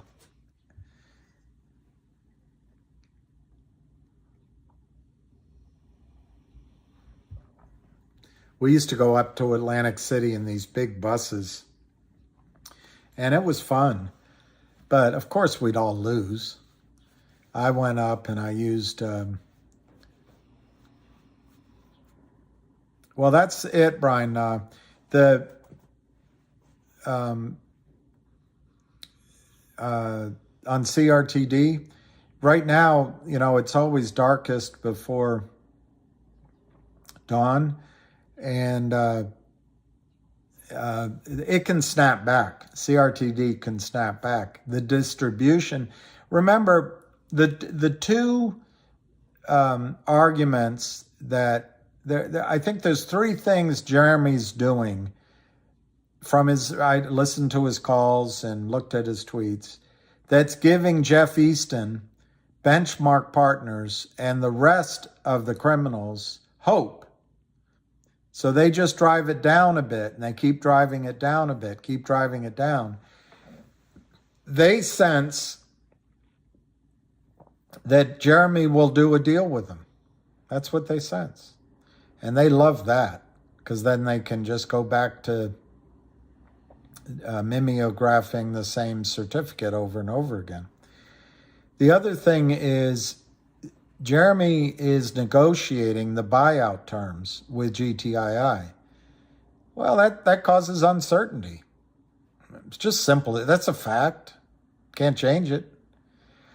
My own view is that where's he going to go? Who's going to buy his company? It's hard when you're the new CEO, you have visions, you have dreams. Why do you want to sell to GTII? Well, I think, oddly, he's going to run GTII. He's going to be in charge of it, so I don't think he loses his dreams. And I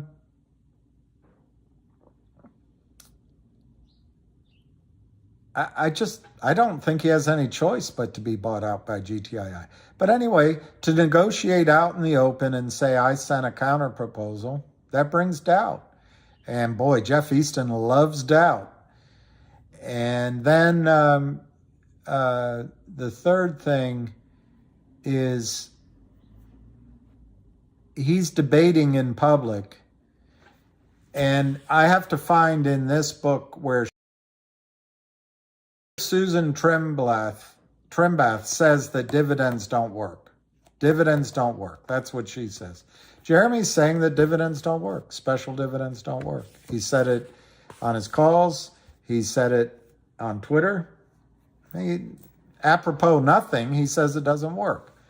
Well, I think he's right. When you give a dividend, a normal dividend,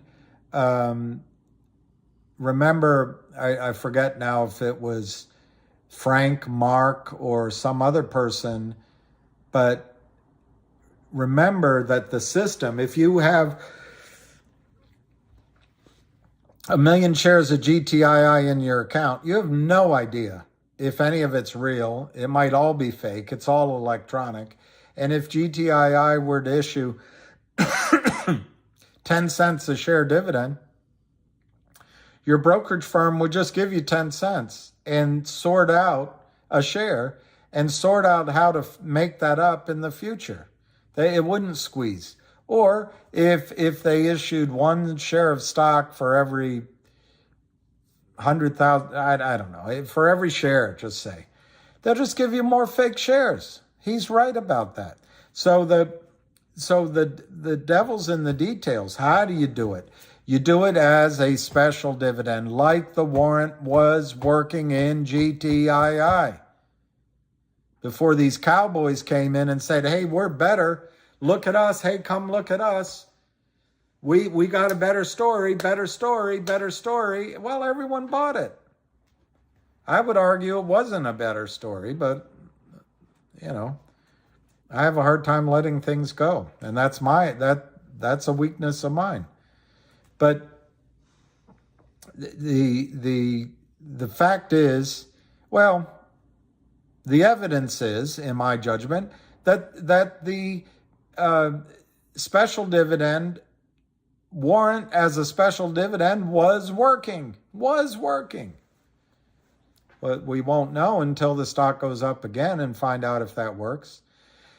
But GTII has never, they get phone calls all the time from institutions, so-called institutions, like whatever it was, Apollo Global, that gave the Greek CEO of COSM $35 million minus fees that they took from you. When you FOMO'd in, they just shorted stock that didn't exist. They called up Frank Benedetto and COSM and said, hey, we'll give you a deal. And boom, just like that, it was done. This was a company that couldn't raise diddly squat. And it was going to be delisted. All of a sudden, they're so valuable, they can raise $35 million. It came from you. It came from the criminals. The criminals sold stock that didn't exist. They made a deal with COSM and just funneled that money to COSM. Hey, we're all good. Everyone's good. Let's move on. Well, just because that happened with COSM does not mean that special dividends don't work. And I don't think, from what I read of this, she's talking about special dividends.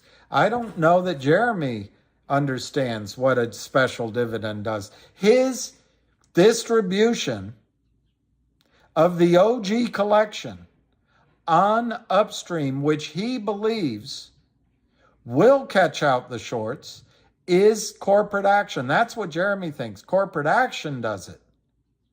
But it's a special dividend. He's distributing whatever percentage, 10% of his company, whatever it represents, as a special dividend on blockchain. At least for several months, it'll be exclusively on blockchain. He's going to, I believe, he's going to catch out the shorts, and there's going to be a massive squeeze in CRTD because of it. But that's a special dividend. I just think he's lost. I think Jeremy's really smart, and he's gotten where he's gotten because he does his own critical thinking, and I do not blame him for that. This country misses critical thinkers. But I think while he's intellectualizing, you all need to remember that Ham spent millions of dollars on lawyers years ago to follow the SEC rules, but then also find out how you can catch them out. And the answer was special dividends. Distributions as special dividends, whether it's a warrant, blockchain didn't exist then, blockchain, NFT,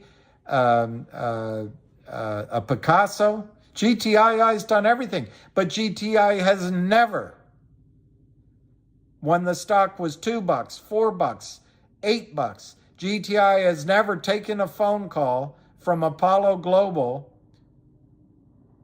and they say, hey, we'll give you $50 million. Just give us a bunch of stocks so we can get out of our pressure on our short position. GTI has never done that. COSM did it.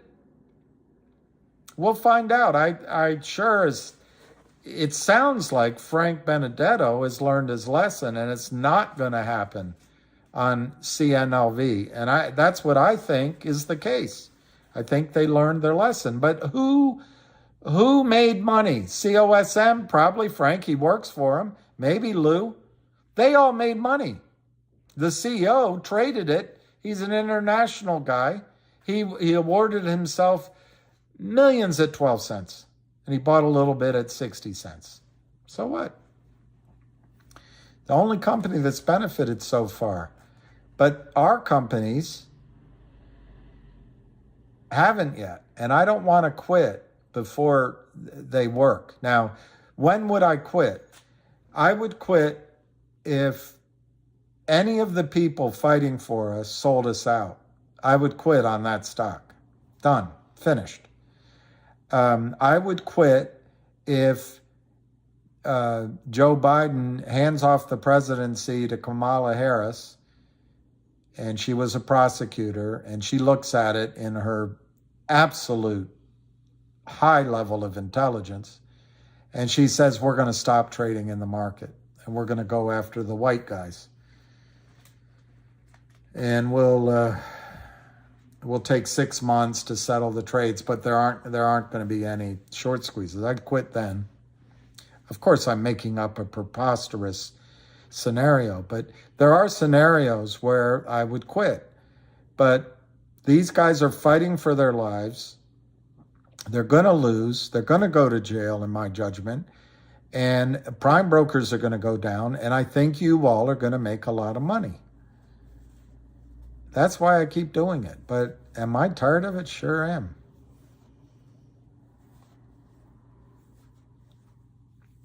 Yeah, Newfie, I think CLNV, I think,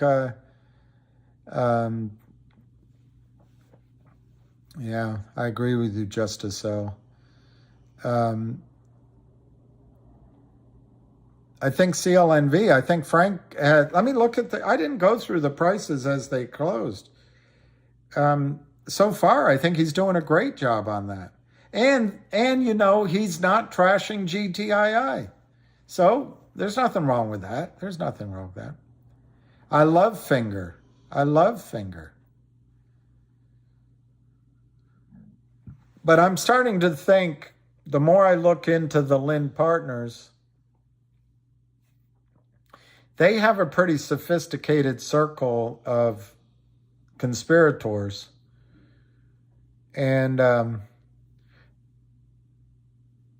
that Finger document is one dense, complicated, but they're going to be in trouble. Wes is going after them. They were only able, I'm going to use round numbers, I'm sure I got it wrong, but they were basically able to convert they wouldn't accept payment in cash from Finger. So they let the warrants expire, apparently, that they had. But remember, they get a letter from lawyers that indicate they have those warrants. And then once it's in the system or the box is checked, my guess is that letter never gets updated. So they just are able to mimeograph stock as much as they want. And so one reason to accept money back is they'd have to go announce that deal's closed. It's better to leave the illusion that they're still going to get all these warrants under a toxic formula, or they're going to convert shares so they can continue to crush the stock, because their hope is Finger is going to get so desperate to need money, like the pimp prostitute relationship. The poor girl tries to leave, but she comes crawling back because she needs another fix. They hope that Finger's going to come crawling back. They're not. Finger's not going to come crawling back. And they were, by contract, and I'm going to get it wrong, but they had, I don't think they funded the entire $4 million. When you read these announcements, they're funding $4 million. No, they only fund what they've been able, this is all my opinion, what they've been able to sell in the market higher, that's the part they give to you. And then they crush your stock on a toxic. But anyway, they were apparently able to convert about 4 million shares, 5 million shares of Finger. So the number went from 120 million counterfeit shares in Finger down to maybe 115 or 110 million counterfeit shares in Finger. And Finger only has, at one point, they only had 2 or 3 million shares in the legitimate float. Finger is a powder keg, but they have, they can stop trading. They have these puts and calls. They can confuse margin clerks. They know all the tricks. They know all the tricks, and they are not honest.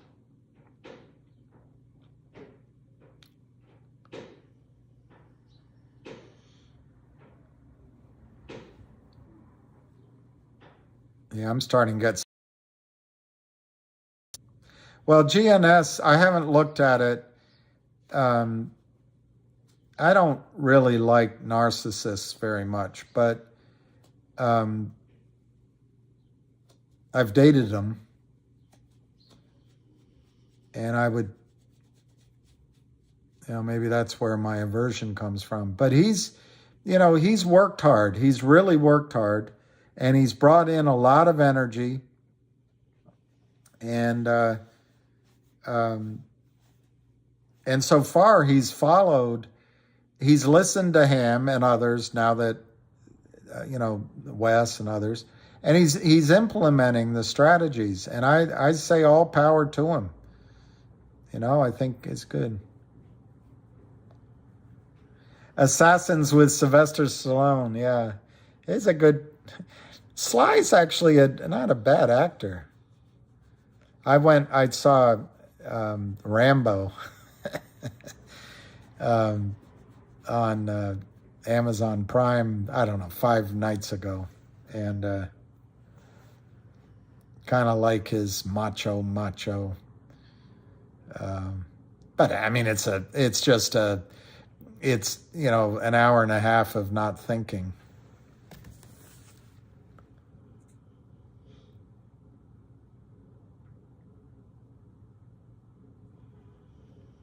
Hey, Lion,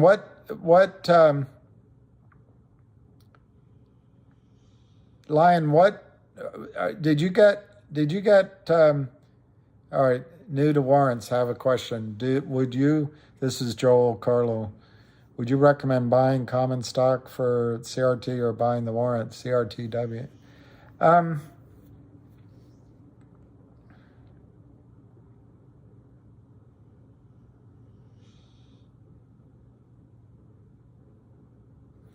Tom McCartney, William, on yesterday's ham call, BAM investor can back out of trades if it gets expensive for them.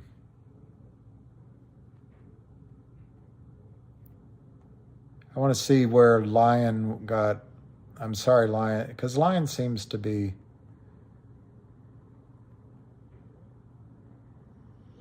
yeah, that's what, I'd like it all to be peaceful. And, to the extent that I lose my cool or say things that, yeah, it is sad about Jimmy Carter.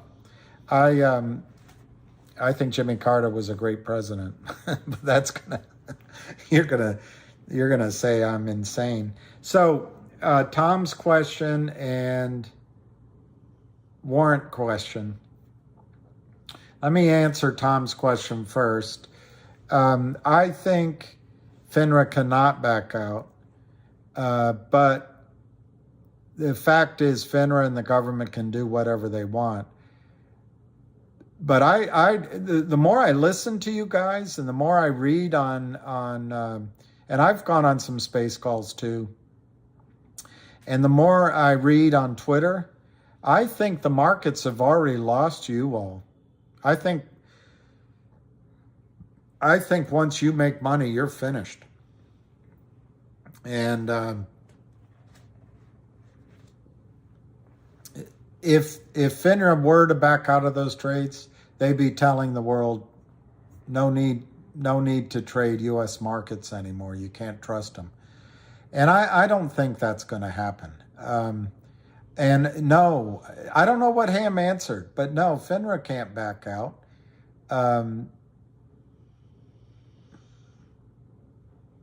But, there's so many, Tom, there's so many there's so many permutations to what you're saying. Can they just reverse all the trades, say, oops, my bad, and give you your money back? I suppose. I think there'd be lawsuits up there who's gal. Could they wait, which is what I think's happening with the whole complex, the whole rumbling ragtag band of everybody. I think they're all waiting to see what Roth Capital comes up with when they sell 40 million shares on behalf of Nextbridge. So by definition, it's already been 2 or 3 weeks, so it shouldn't be much longer, another month at the most. But I frankly, I think it could be any day, because I've already told you, I think that the institutions that give Roth Capital money are just going to be fronts, whether they realize it or not, for the criminals that have these big pools of cash where they sold stock that didn't exist in MMTLP, and they're just going to hand it back. And so anyway, that could happen at any time. You've got to hope that it's a high price, because I think once that deal happens, there's going to be an acceleration to paying all of you all. That's my opinion. It won't satisfy everyone. But no, Tom, I do not think FINRA can back out. Could they do whatever they want to do? Sure. But if they want to go like they say, to have the integrity in the public markets and have everyone trust them, no, they can't. You can't change rules in the middle of a set or in the middle of a game, and they owe you, and there'll be lawsuits. Oh my gosh, there'll be lawsuits that you won't have to fight, but you'll benefit from. Okay, on the CRTD and the CRTD warrant, I've thought about that a lot, and the reason I haven't brought up the warrant, and I'm trying to remember who asked that question. Let me look. There was a ham call, and I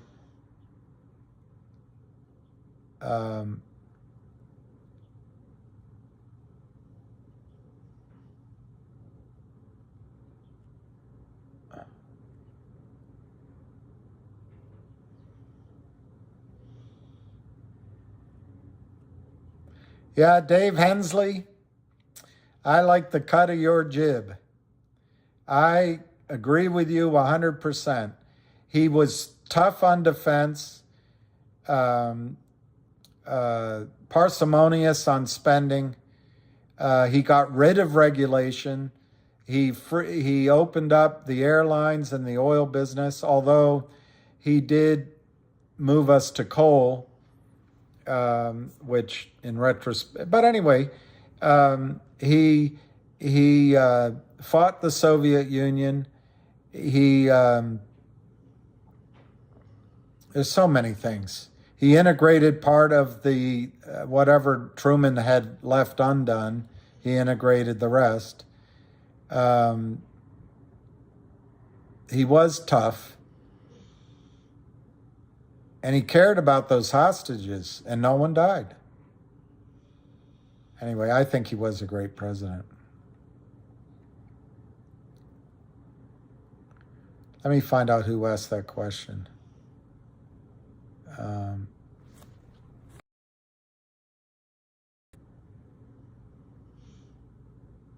Wow, Herman. Yeah, it's all over the place, and that's what Ham's saying. But let me find out who asked this, because I want to be polite. Mike Whitaker. Jimmy, record inflation. Well, Mike, you're too young to remember. Nixon, the explosion in energy prices happened under Nixon, and it was so bad that he closed the gold window. The dollar was collapsing. And in 1971, he said his Secretary of State, Doc Kissinger, went over and got the Saudis essentially to back the dollar with oil. That was Nixon. And gas lines started under Nixon, but then Carter, you're right, it existed, and everyone ridiculed Carter when he said, we have to live on less energy for a while. Reagan took the Margaret Thatcher approach. Let's just have a party, burn it as quickly as we can. And look at what it's done to the UK versus Norway. Norway took a different approach. But anyway, Iran, I think you can make a really good argument that treason was committed because there was a deal to only let the prisoners out after Reagan was inaugurated and or elected, inaugurated. And I think Carter knew about it, but he put the lives of the hostages ahead of his own interest. And if you remember Iran-Contra and Ollie North, I had a girlfriend who very good friends with, I'm trying to remember it, Fawn Hall. And yeah, I don't know if it's a case closed, but we'll see. I mean, it's certainly case closed in everybody's mind. And then Jimmy Carter appointed Paul Volcker. And it was Paul Volcker that got inflation down. And when Reagan came in office, Reagan put pressure on Paul Volcker to lower interest rates, and under pressure, Volcker did.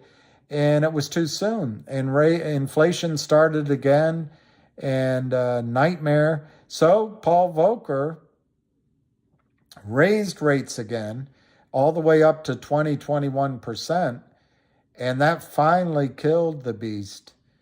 But Reagan gets credit for that.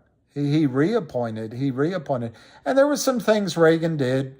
Reagan set a tone, and there were some things he did, but no,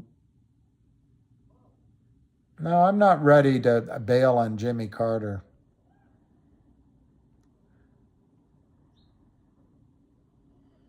Titanic had a twin ship, which was the one that sank. I've heard that. Ham is very positive. I'm going to have to apologize to this gentleman. I can't find his question.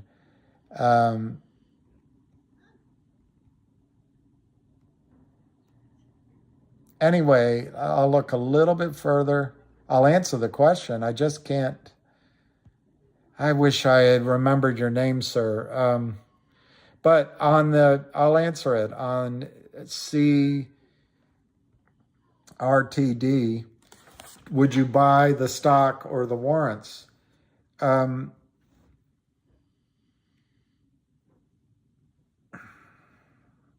did buy some of the warrants, and I overpaid massively. And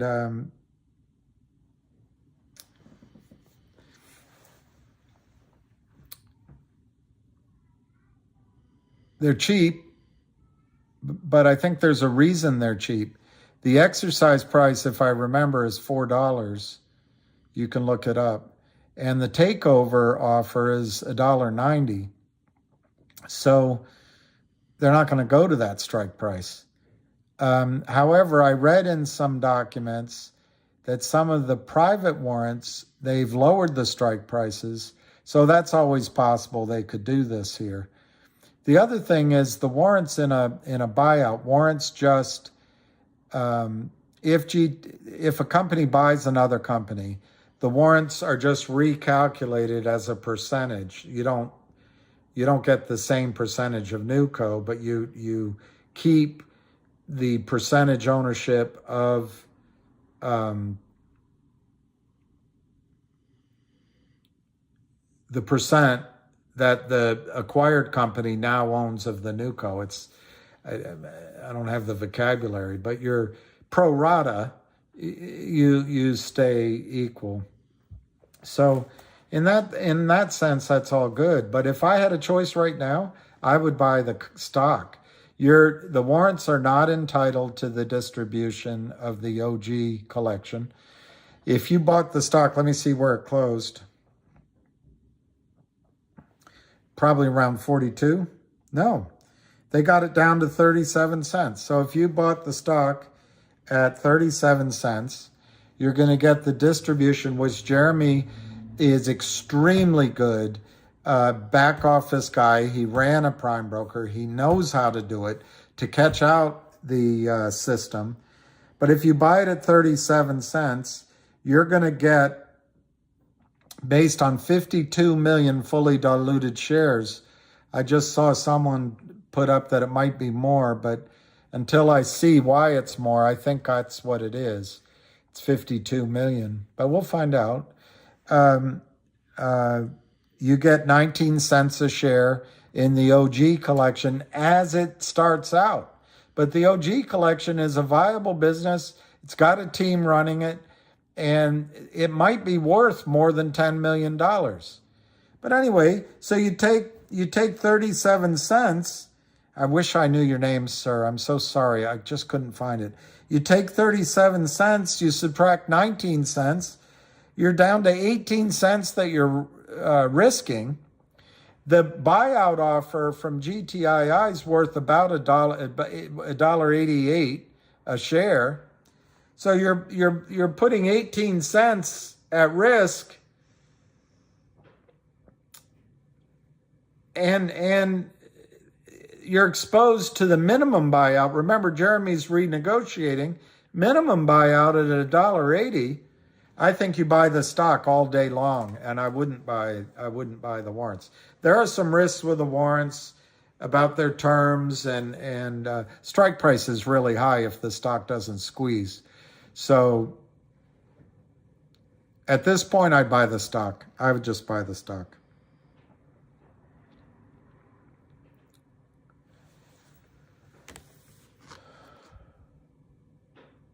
The real Aswang, did I say that? Aswang.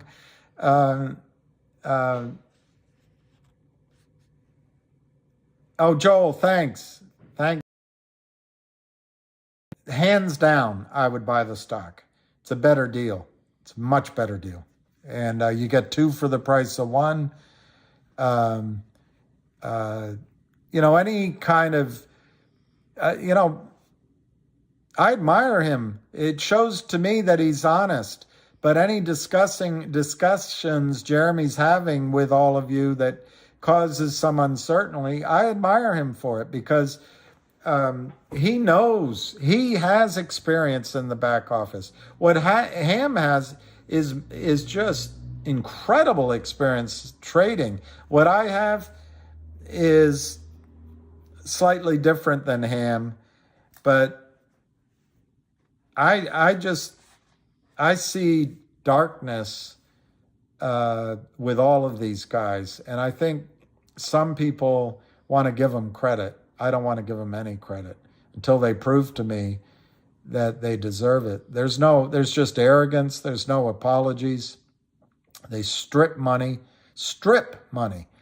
and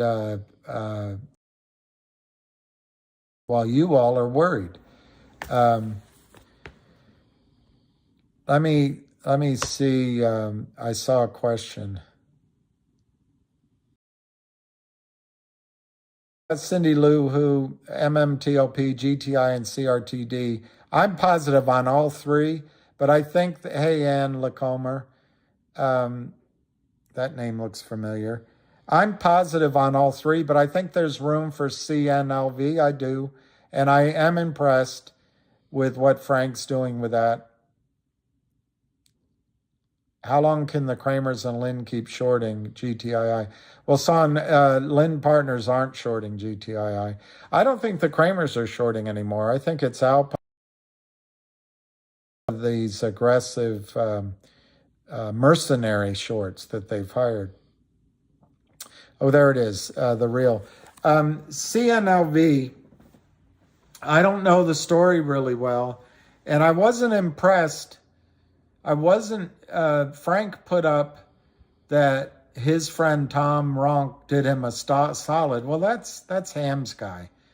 And I could never get Tom Ronk to do me a solid, but I think it was probably because of Ham that it got done.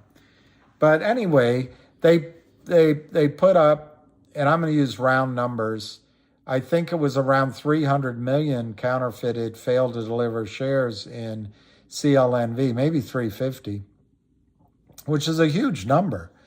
And in and of itself, that, Frank's right, that should cause a huge, if it's bought in, a huge movement. But then I looked at the outstanding shares, and it's about the same. It's 1 for 1. So I need to do a little more education on that for myself. But they also said, and I'm trying to remember who the they is, that a lot of the 300 million outstanding is closely held, so the float is really much smaller. And so anyway, they're going to do a special dividend. I don't know the terms. It's a restricted offering. So in my terms, they're distributing stock as a special dividend. So it's going to hook the street into having to, the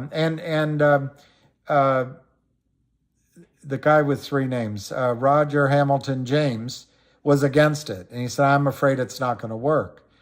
And I kind of agreed with Roger on that.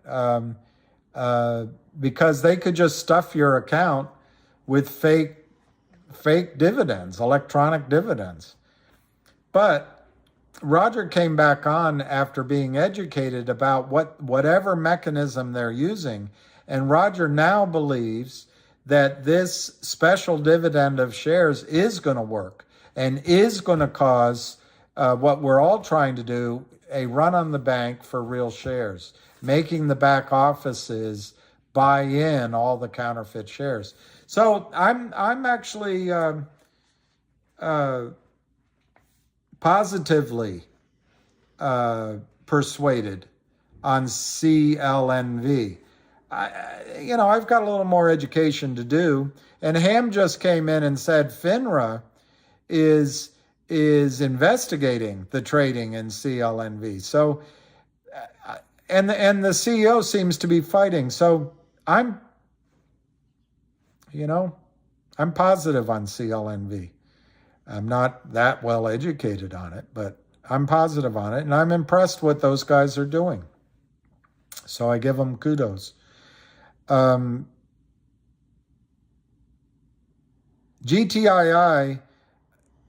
I think, is the one. If you had asked me 3 weeks ago, I think I would have said CRTD because of the OG collection distribution, because the massive experience and intelligence and courage of Jeremy Frommer. But now it's something I'm accused of too. Not that I'm as smart as he is, but I did use the library at SUNY Albany one summer. And I think I took a class there, a course. At least that's what I remember.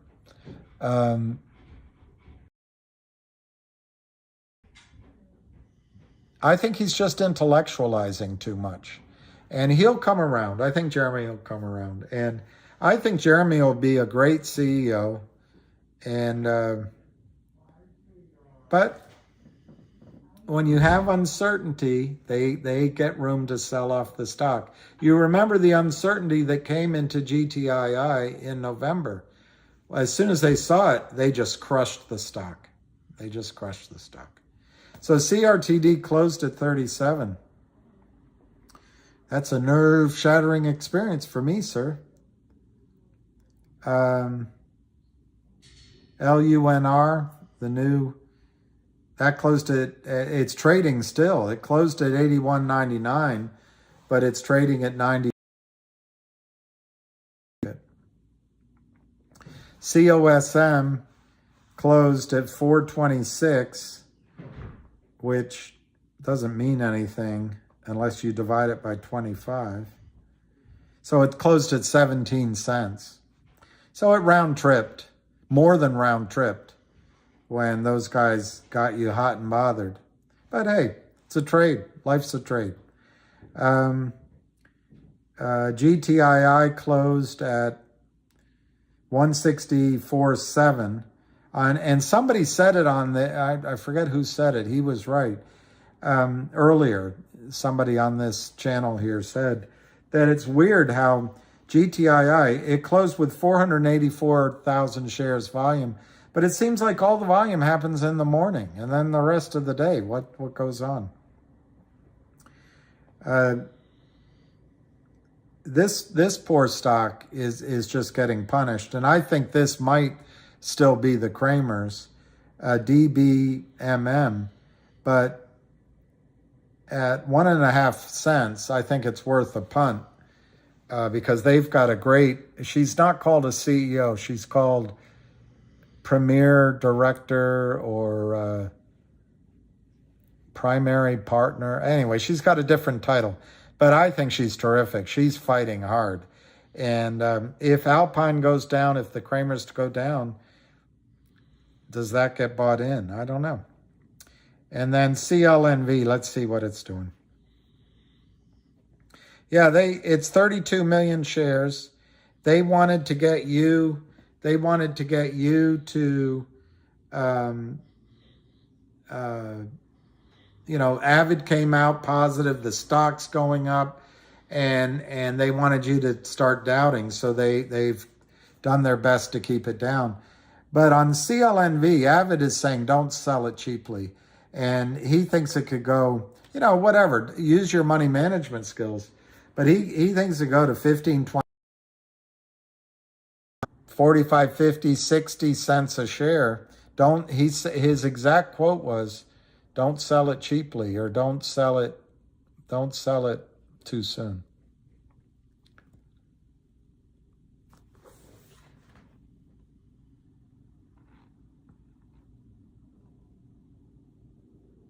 Oh, somebody asked a question. What line? What are you confused by? What I'm saying? I don't want to make you confused. Yeah, DBMM is shorted by the Kramers, so I think that's. But Lion, I think CRTD can snap back like a rubber band and move, but. Why is it? And I'm just giving you my answers. But, as soon as they announce that the distribution's happening, as soon as they announce the acquisition moves forward, I think CRTD is a excellent opportunity. Lion is confused. Well, Lion, is Lion who told us to get into HNRC? Maybe not. Maybe it was hedge fund, somebody. But I'm sorry, Lion, if I confused you. In order of priority right now of what you can invest in, I think it's GTII. When that goes, I think CRTD is just going to go with it.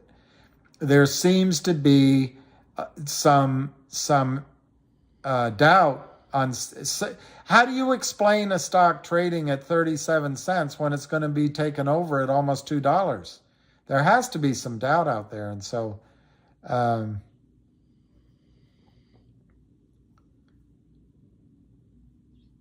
Bajar Johannes. I don't know. This week's almost over. I think what's happening with GTII is Wes Christian is writing his,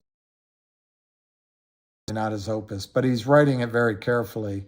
So unless he drops his lawsuit across Wall Street tomorrow, I don't think he'll do it until Monday. Because nobody puts out news on Friday. So I think that's really strong odds now that Wes's lawsuit will come out next Monday or Tuesday. I think upstream approval for dual listing should be approved by now. I mean, it was just a minor thing they had to check on. So I think you could get upstream's dual listing announcement this week. But in terms of the price action, that was great news on Tuesday.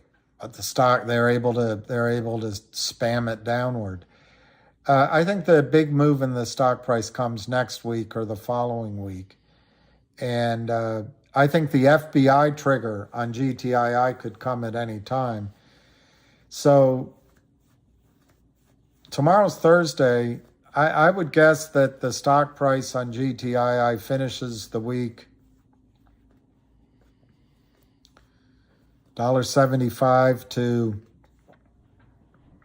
$2 in that range. But at some point it's going to break out and it'll be $4.55. And then it's going to be fun to see about that 19 million share order to buy. It's going to see fun to see what happens to Alpine. It's going to be fun to see what happens with the warrant issued as a special dividend, because Fidelity will remember it. So it's going to be fun.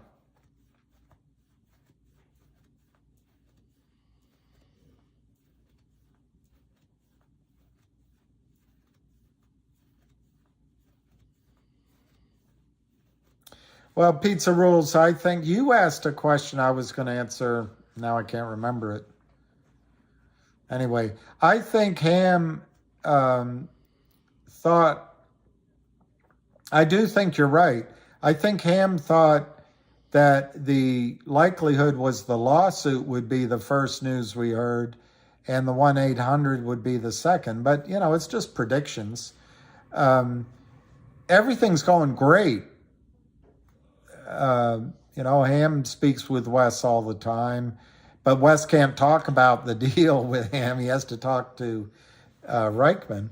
But everything's going great with the lawsuit. It's lawyers, it's lawyers. What did @Lion say? I think there is something preventing NextBridge from accepting a tender offer.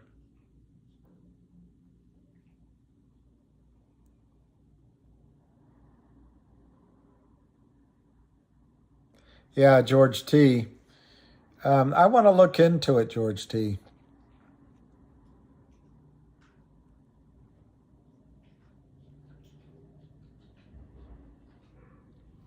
Jay Roach, GTI CRTD MMTLP. I like your choices.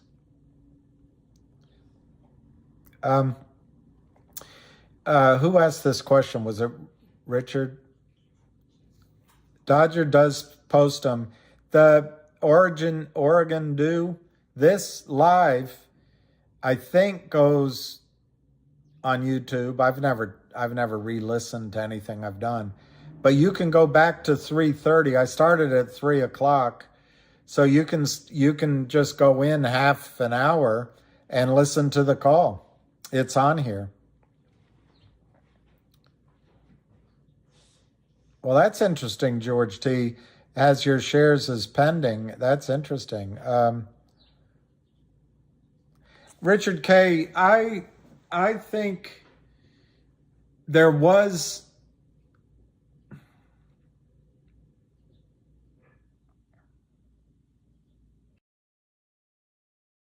See, I don't know, Richard K. The thing that, I guess to answer your question directly, I don't think there's anything stopping them from taking an offer.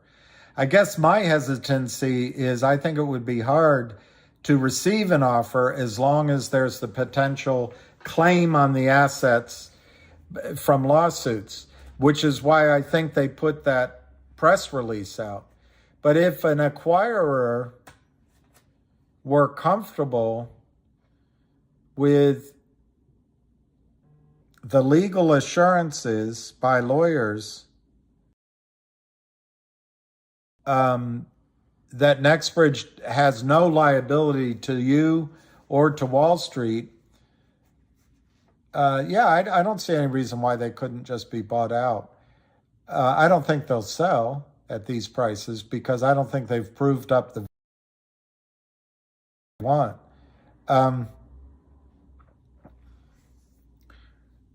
I think good attorneys are going to file claims on Nextbridge's assets on everybody's behalf unless there's a settlement.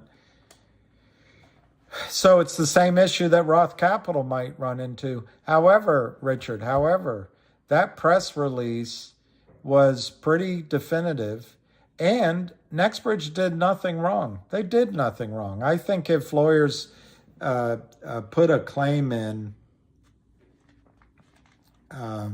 it would get dismissed, but it might take a little bit of time.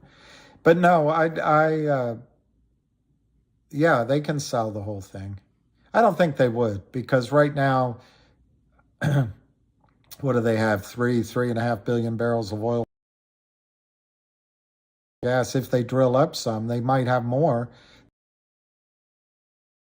With a higher value in the ground, because it's proven it moves from 3p to 1p, maybe. I don't know their schedule. But then also, if they raise money with Roth Capital, they might be able to quintuple or quadruple or octagon the number of shares. They might be able to get their shares up to over 1 million acres up to over 1 million in the sweet spots. I don't think they would sell, Richard. GMBL did a 1 for 100 reverse split. Oh, Lord.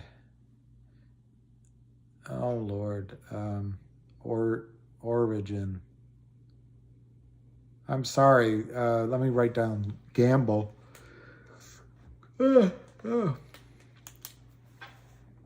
That's terrible.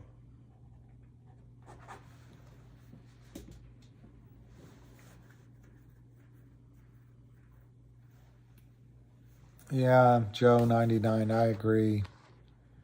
And Lacomer, I don't have doubt with CRTD. I did some intellectualizing there, just like I said Jeremy might be doing. And let me just be clear. I think CRTD is a screaming buy.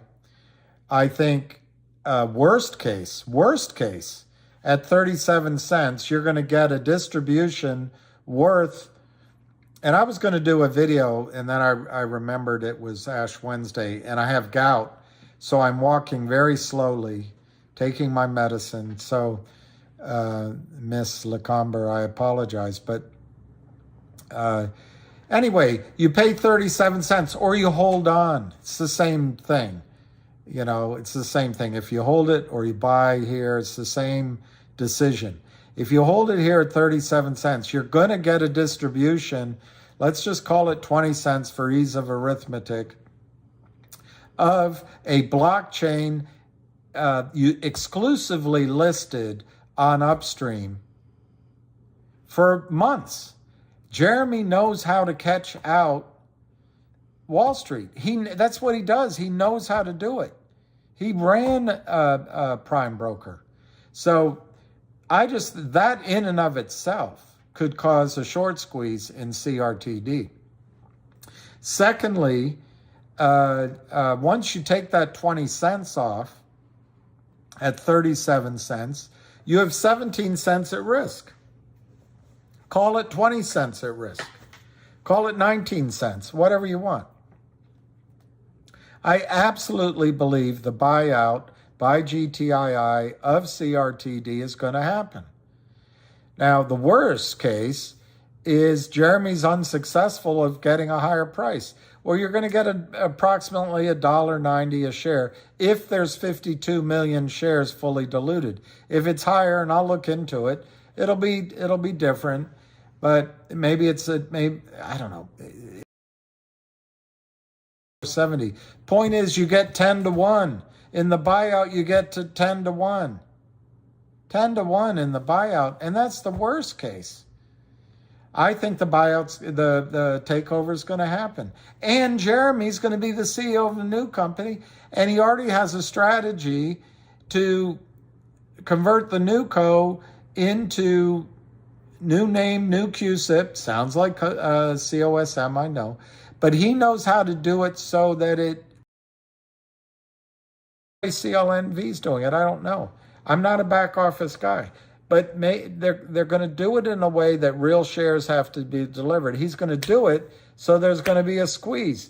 So, and CRTD has a really visible, brilliant business model.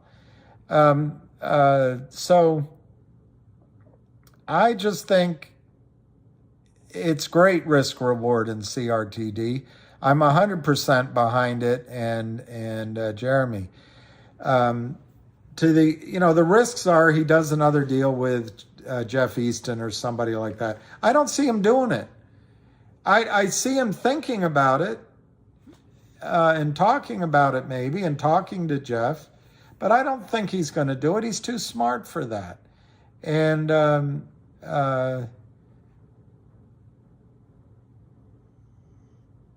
we'll see what happens. But I think CRTD, buying it here or holding it here at 37 cents, you risk, maybe you risk, you're going to get the distribution that's worth 20 cents. So you're risking 17 cents maybe. You're risking 20 cents maybe. And your return is $2 roughly soon in a takeover. And if that doesn't happen, it'll be something different that's better, but I think it's going to happen. And could a squeeze happen? Yeah, they've got almost 400 million counterfeit shares in CRTD. Regardless of how many shares exist, there's a small float. And I just think the upside in CRTD is incredible. It's incredible. So no, I don't mean to be negative, but maybe I got a little bit too talkative myself, in the sense that yesterday and implied today were some questions as to why would the stock be down. Jeremy asked it himself on his space call. He said, we have a buyout out there, and he said it in a way that people should be taking it seriously. His question was, his implied question was, we're being bought out, and it doesn't seem like the market's taking it seriously. I think the people associated with benchmark project financings and the Lynn Partner financings, and when I looked on the SEC filing, it went to 8 different investors or something, but I couldn't find their names. So I did look on the holders of CRTD, and guess who's in there? Citadel Holdings, although it looks like they closed out their position. The Lynn Partners is in there. So anyway, I think there's still people trying to keep the price of the stock down, hoping that Jeremy turns to them for some more poisonous financing. I don't think it's going to happen. So I'm really optimistic on CRTD. I think that obviously when the stock price is down, everyone kind of feels badly. But remember, this happened to GTIIL several times. They got it down.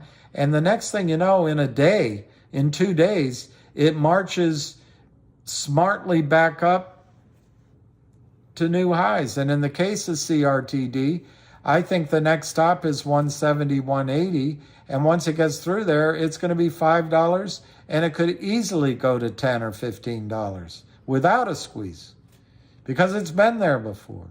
So I'm positive on it.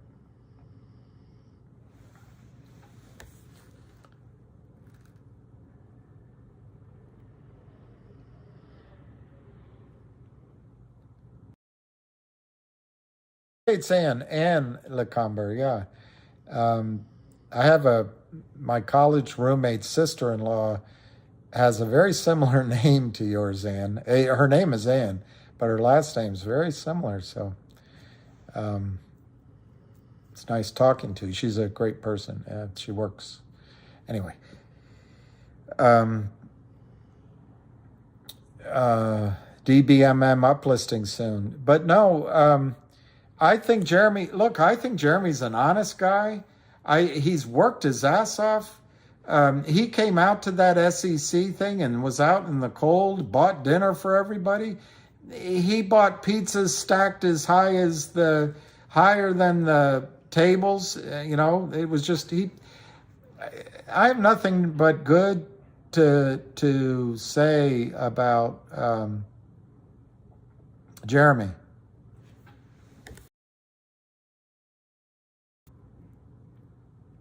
Yeah, David Hensley.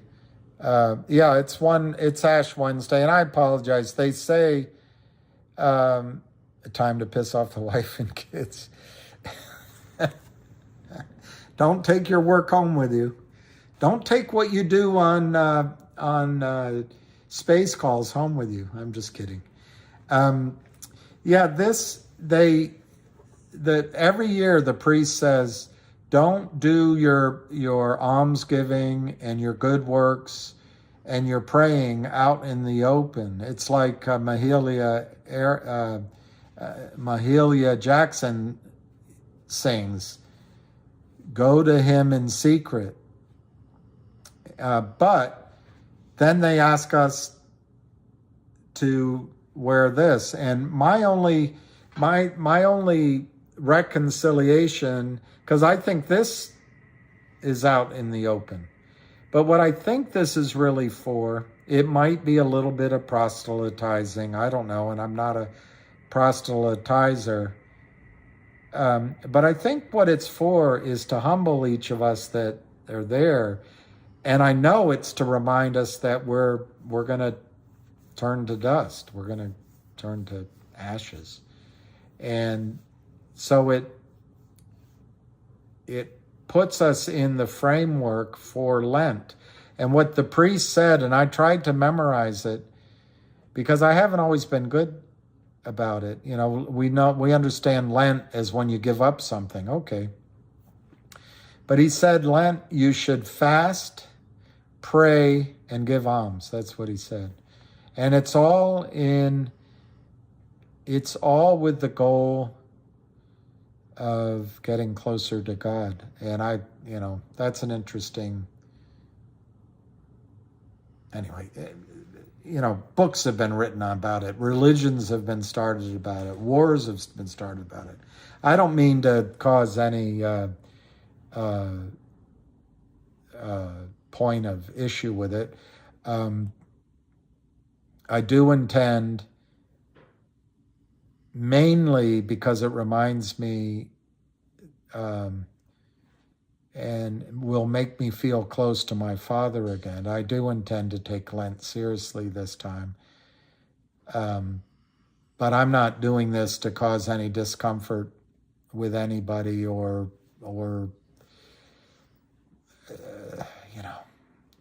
say that one religion's better than I'm not trying to do any of that, and I appreciate that you have let me wear it. I don't want to wash it off because you're not supposed to.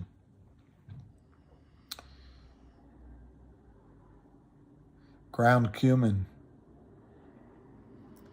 All right, Ann Lecomber. I am 100% behind CRTD. And I think, Ann, one of these days, it's going to open at 125, 150, 180, and everyone's going to wonder why they didn't buy more.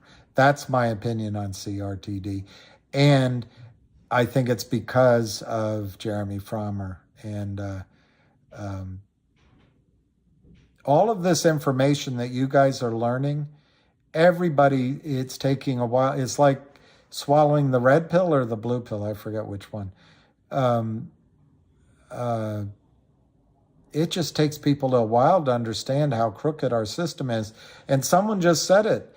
and I forgot who did, but I don't blame anybody for losing faith in this market. And in fact, I think that's where we're headed.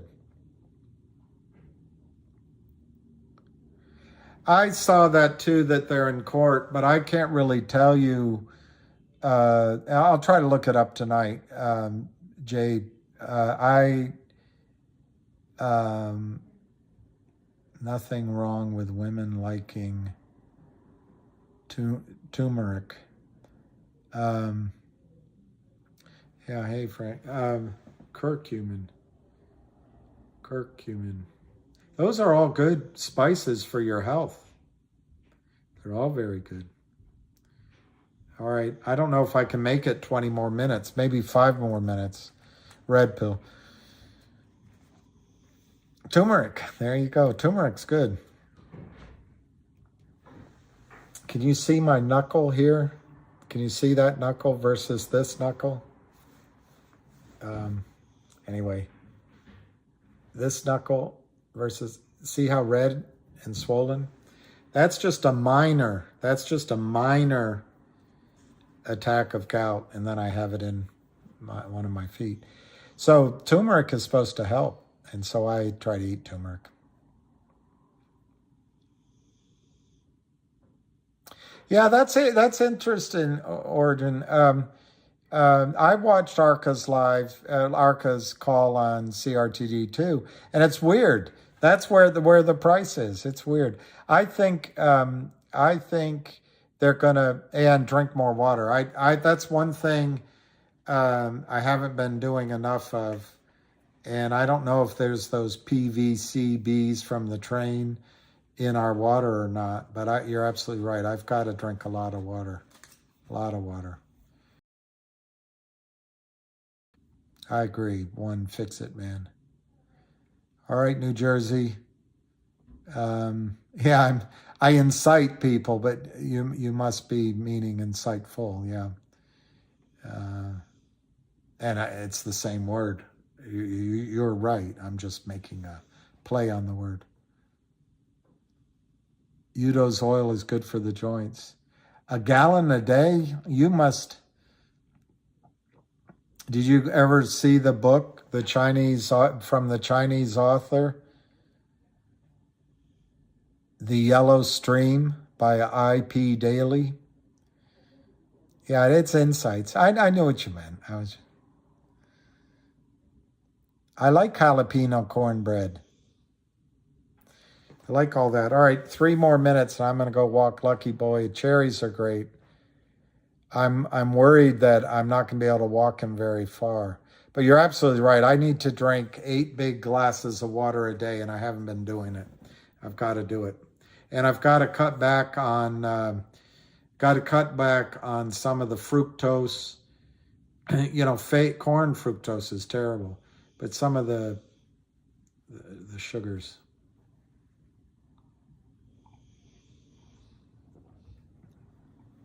Thank you, Tom. I can't wait till we have something more meaningful to talk about. I am impressed with Frank's CLNV. I really am. And I think that might be a play I'm not telling you to get out of anything, just a small play. And I'm fully confident in CRTD. But I think GTII is on the verge of a breakout. Yeah, the shellfish I don't eat anymore. Red meat, that's a good point. That's actually a good point, Origin. When I came back from the Lincoln Memorial, all the restaurants and delis that used to exist that I would go to, I walked to several, all gone, for lease. So I wanted to sit down. So I went, there was Five Guys. I went in there, I ordered a cheeseburger and I normally don't go there. It was like $22, unbelievable. But anyway, I ate it there. Yeah, that's a good point. Maybe it's the red meat that triggered it. That's a good point. Yeah, it's uric acid. Oh, you do? I'm sorry you have it. I wouldn't worship. I wouldn't worship. I wouldn't wish it on anybody. It's like punishment, as you know. Yeah, I agree, Jay. I used to, and particularly beer. Thank you, Dalen Lippens. You mean the flower lupin? But it is bad for the. It is bad, and that's not one of my sins now, but when I'm trying to remember where I was. I was in Amarillo, Texas, and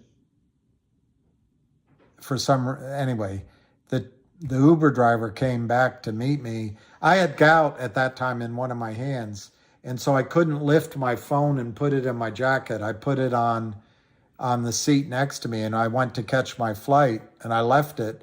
It was my phone, it was my ID, cards, everything. And this young gentleman, he was a big guy, Texan. What a gentleman. He found it, he came right back. It took 45 minutes, came back to the airport, brought it to me. And I explained to him that I had, that's, what happened. Because I couldn't, it was too painful. So he's a younger guy. He told me he had gout. Anyway, the thing that got him, he was all tested. The thing that got him was corn fructose. What do you call it? Fructose corn? Coca-Cola. It's in a lot of our bread. Things like that. So, all right. Is there a Mimi there? I'll listen. Ali's great. I'll listen to him. I'll try to do a video on that. I'll try to get new information on MMTLP, because I don't feel like I can add anything. Can FINRA halt CLNV? I don't think so.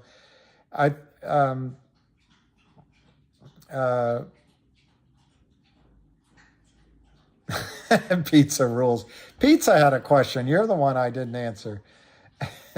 He would drink an 18. You know that when you go to an Italian restaurant, they put lobster with spaghetti sauce and I don't know if it's spaghetti or linguine, but it's the best. But I can't eat it anymore.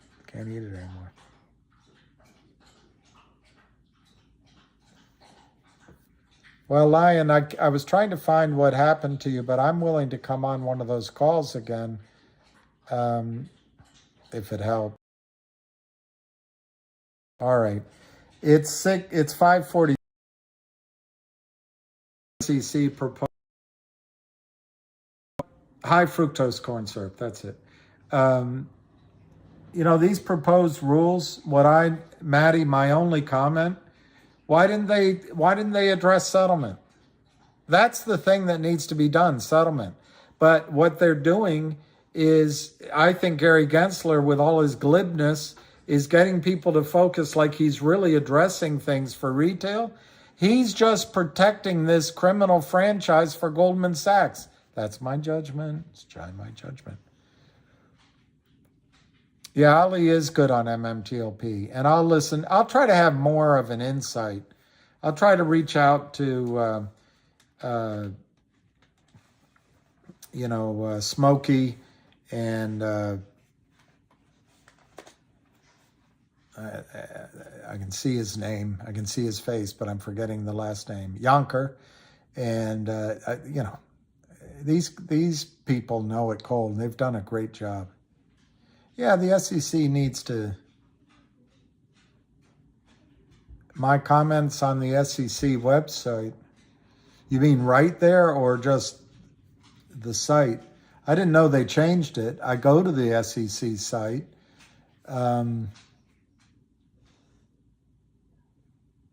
Matt E, a.k.a. All right, GFYM. If he's the one that got blocked, I've actually gone in to YouTube and into this thing trying to unblock, and I can't figure out how to do it. I've tried, and I need to watch a video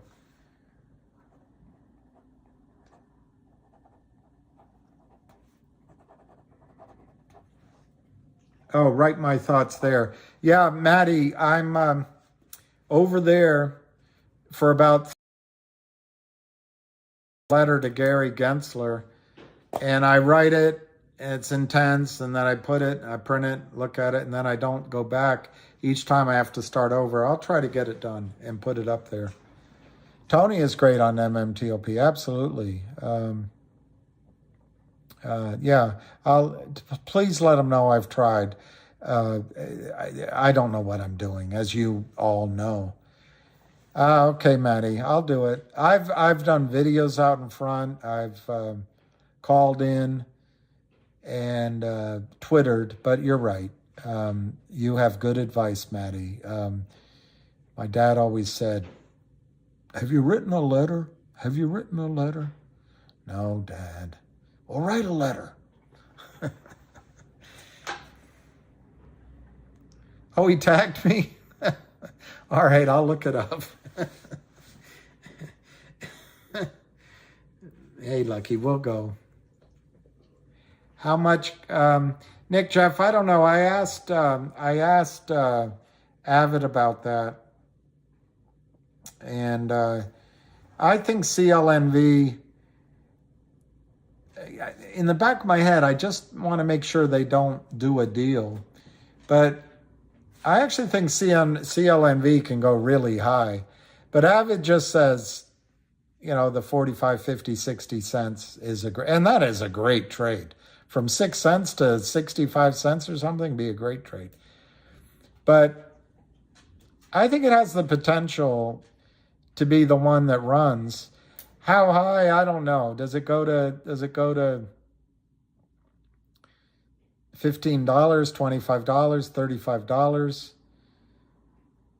$80? I don't see it going into, well, maybe hundreds. I don't see it going into thousands of dollars. But I don't know, and I have to do a little more study on the imbalance. But it has a chance to be a runner. CLNV has a chance to be a runner. Yeah.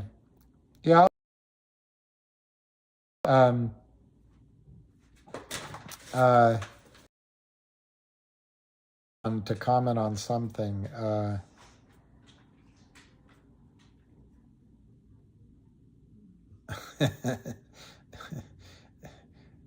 Oh, HNRC, Pete the Greek. Pete the Greek. What I've been doing, Pete, and not, I mean, obviously it's such a low price stock, it's not a lot of money, but I've been adding this week, each day a little bit. I mean, very little. Let's see where it's closed. I should do a video on it. Yeah, 8 cents. Wow.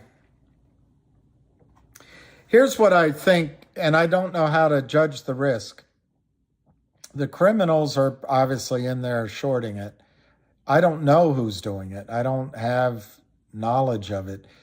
But if they can get the price down, does it break up the SPAC deal? That's the one question I don't know how to answer. I don't think so. But that's the fear that starts going in. People don't want to buy it. Secondly, the fear going on is people figure that the distribution they promised of whatever the symbol is, DWH or DHIC or whatever it is never going to happen because, and it's a ripoff because FINRA didn't approve it. I bet FINRA is a little shell-shocked by MMTLP right now, but it'll come. So I think that's some of the uncertainty going on, and people are disgusted with it. Thirdly, I think the company rumored that they're going to distribute 30 cents sometimes. I don't know. I don't talk to the company. I just saw it on the Twitterati. And if that happens, the stock will go up. And then finally, what I can say, you know, everything ties in. If by the lower price action, it disrupts the enthusiasm of the SPAC people to follow through. I don't think it will. You can ignore what I'm about to say. But the stock is worth, by a third-party engineer, the stock is worth $1.15 a share, according to the CEO. So I'm not going overboard on it, but I'm trying to average down a little bit, and I'm just doing a little bit every day. I wish I had waited and gotten it at 8 cents. But I think, I didn't buy much. Don't get all.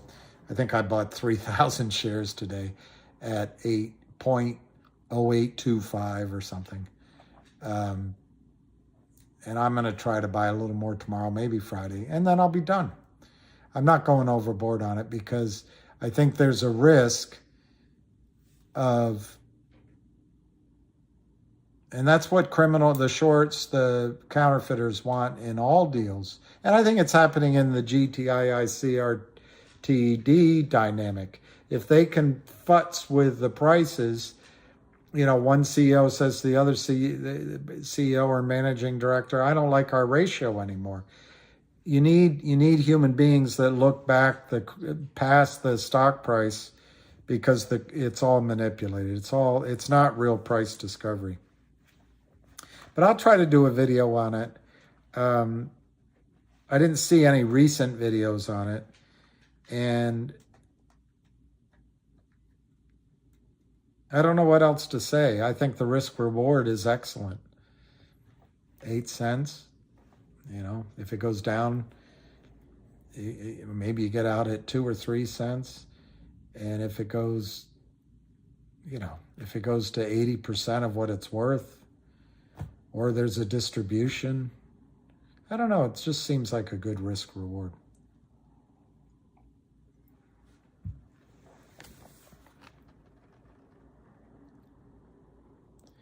Nick Jeff, I think you're going to get the potential, mainly because of the FBI. I think you have a potential for a buy-in GTII almost momentarily.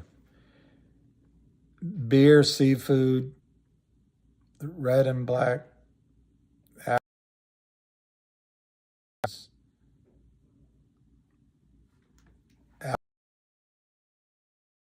again, I ran out. Avoid beer, yes. Seafood, yes. Well, shell food. Spina chili beans, I don't ever have them. I don't know what that is. Red and black apples. Well, that's interesting, because I've been eating apples, so maybe I have to give up apples. Grapes, I eat grapes. I like peaches, plums, pears. I don't eat prunes. I am a prune, but I don't eat them. Avoid full-fat dairy. I don't eat full-fat dairy. That's very interesting. Yeah, Jenny, I started to do my Gmail this morning. I'm going to set up a new Gmail. I'll have it for you tomorrow. But then I take this culture scene. It makes you, anyway, I just couldn't do anything this morning. And then I went to Mass, and then I've come back to do this. So I'll get on it. Wow, Rick, awesome. Awesome. And Tech Guy Rick, what you're doing is you're getting rid of the fructose.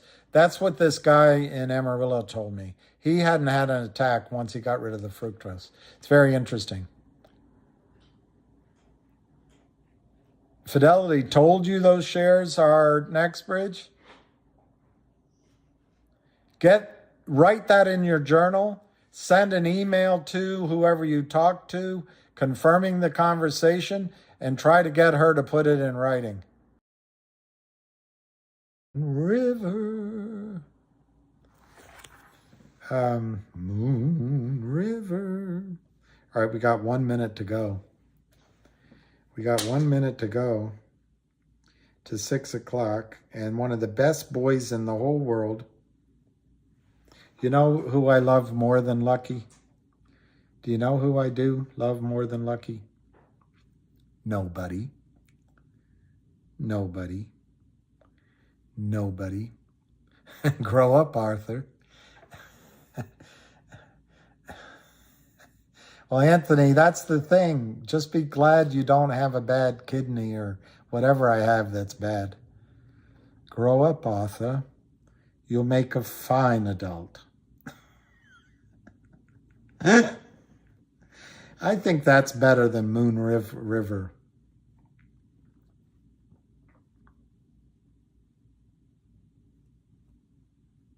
Grow up, Arthur.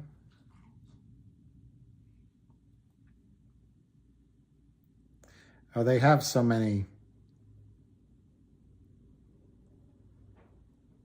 I might not be able to find that one. We might have to go with Moon River.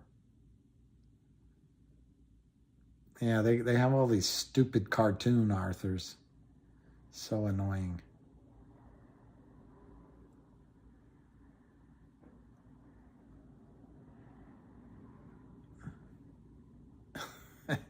All right, so we won't do that one because I got to get off this call and go. I've got to go walk. No, I'm gonna create a new dedicated email. I don't know if you're talking to me, but I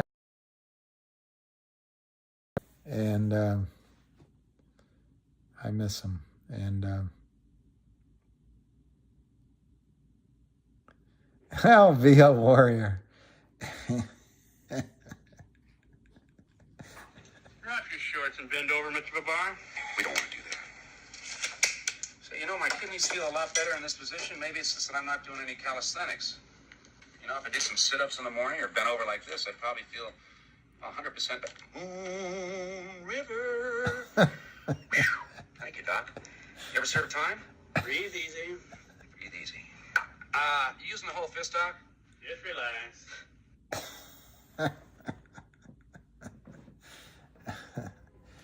All right, Cindy Lou Who. Thank you, Josh. What did I should do, Mike? Yeah, I should do the supplement. Yeah, okay, Dr. David Sinclair. Remember that name. Yeah, I think we're going to be all right. Oh, my kidneys are... Whatever your kidneys do, I can't process uric acid. You guys can. And uric acid settles in the joints, and it's like crushed glass. And it's crystal. And it's more pain. Well, it's more pain than I've ever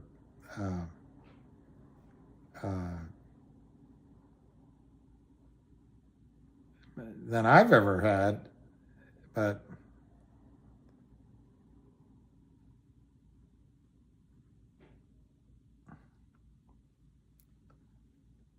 there, tech guy.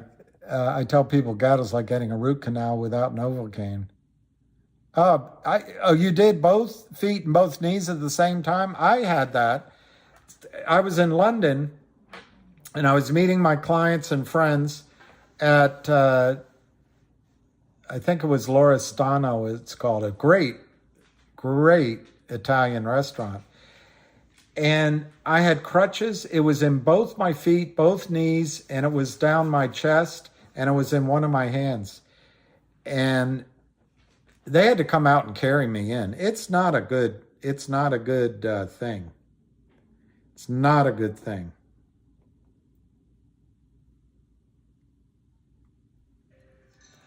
Oh, Uncle Peter and Aunt Pearl. Arthur, you're looking well. Thank you. Oh, Aunt Pearl, may I say you're looking young every day. Doesn't Aunt Pearl look wonderful, darling? She looks great. Arthur, I don't think we've had the pleasure of meeting this young woman. Would you introduce us? Oh, that's stupid of me. Princess Gloria, may I introduce my aunt and uncle, Peter and Pearl Barr? How are you? Princess? Did you say Princess, Arthur? Yes. There's a very small country in the West Indies. I mean, small. I see. Thank you. Yeah. It is. It's terribly small. We understand it's small, Arthur. Rhode Island could beat the crap out of it in a war. That's how small it is. It's small. Very little. It's 85 cents in a cab from one end of the country to the other. I'm talking small. We understand it's small, Arthur. They recently had the whole country carpeted. This is not a big place. We understand that it's small, Arthur, and we also understand that you are very drunk. So why don't we meet again when you're sober? Yeah, all right, yeah. Yeah, I'm sorry. I can't help it. Grow up, Arthur. You'll make a fine adult. Yeah, it's easy for you to say. You haven't got 50 pairs of short pants hanging in your closet. Grow up, Arthur. You'll make a fine adult. Hey, Peter from the UK. I like that idea. Apple cider vinegar and lemon shots. I might try that. I've heard it works. All right, so I'm going to go walk my boy. Now that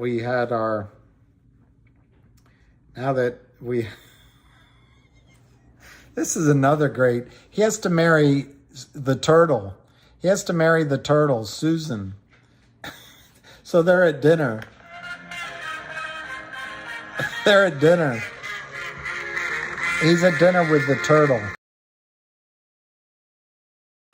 All right, get to the point. I don't know why we have to see this. Okay. Everyone who drinks is not a poet. Some of us drink because we're not poets. A real woman could stop you from drinking. It has to be a real big woman. Arthur, will you take my hand? That would leave you with one. He obviously doesn't want to marry Susan. All right, a nutritionist. All right, go everybody, go. And thank you. More happened today, Jenny? We will send you prayers. It's the time of year. All right, everybody. Sorry, we drifted off there. Grow up, Arthur. You'll make a fine adult. Smile, Arthur. Later on, we'll have ice cream. Smile, Arthur. People work here. Sit up. Later on, we'll have ice cream. All right, I'm going to sayonara. Ready, Lucky? And thank you, everybody. Just hang on a bit more. I think we're on the verge of something really exciting. And in all 3 or 4 stocks. And it's good everybody's working as a team. So, cheers. Wizard Great Balls. Peace, love, and happiness.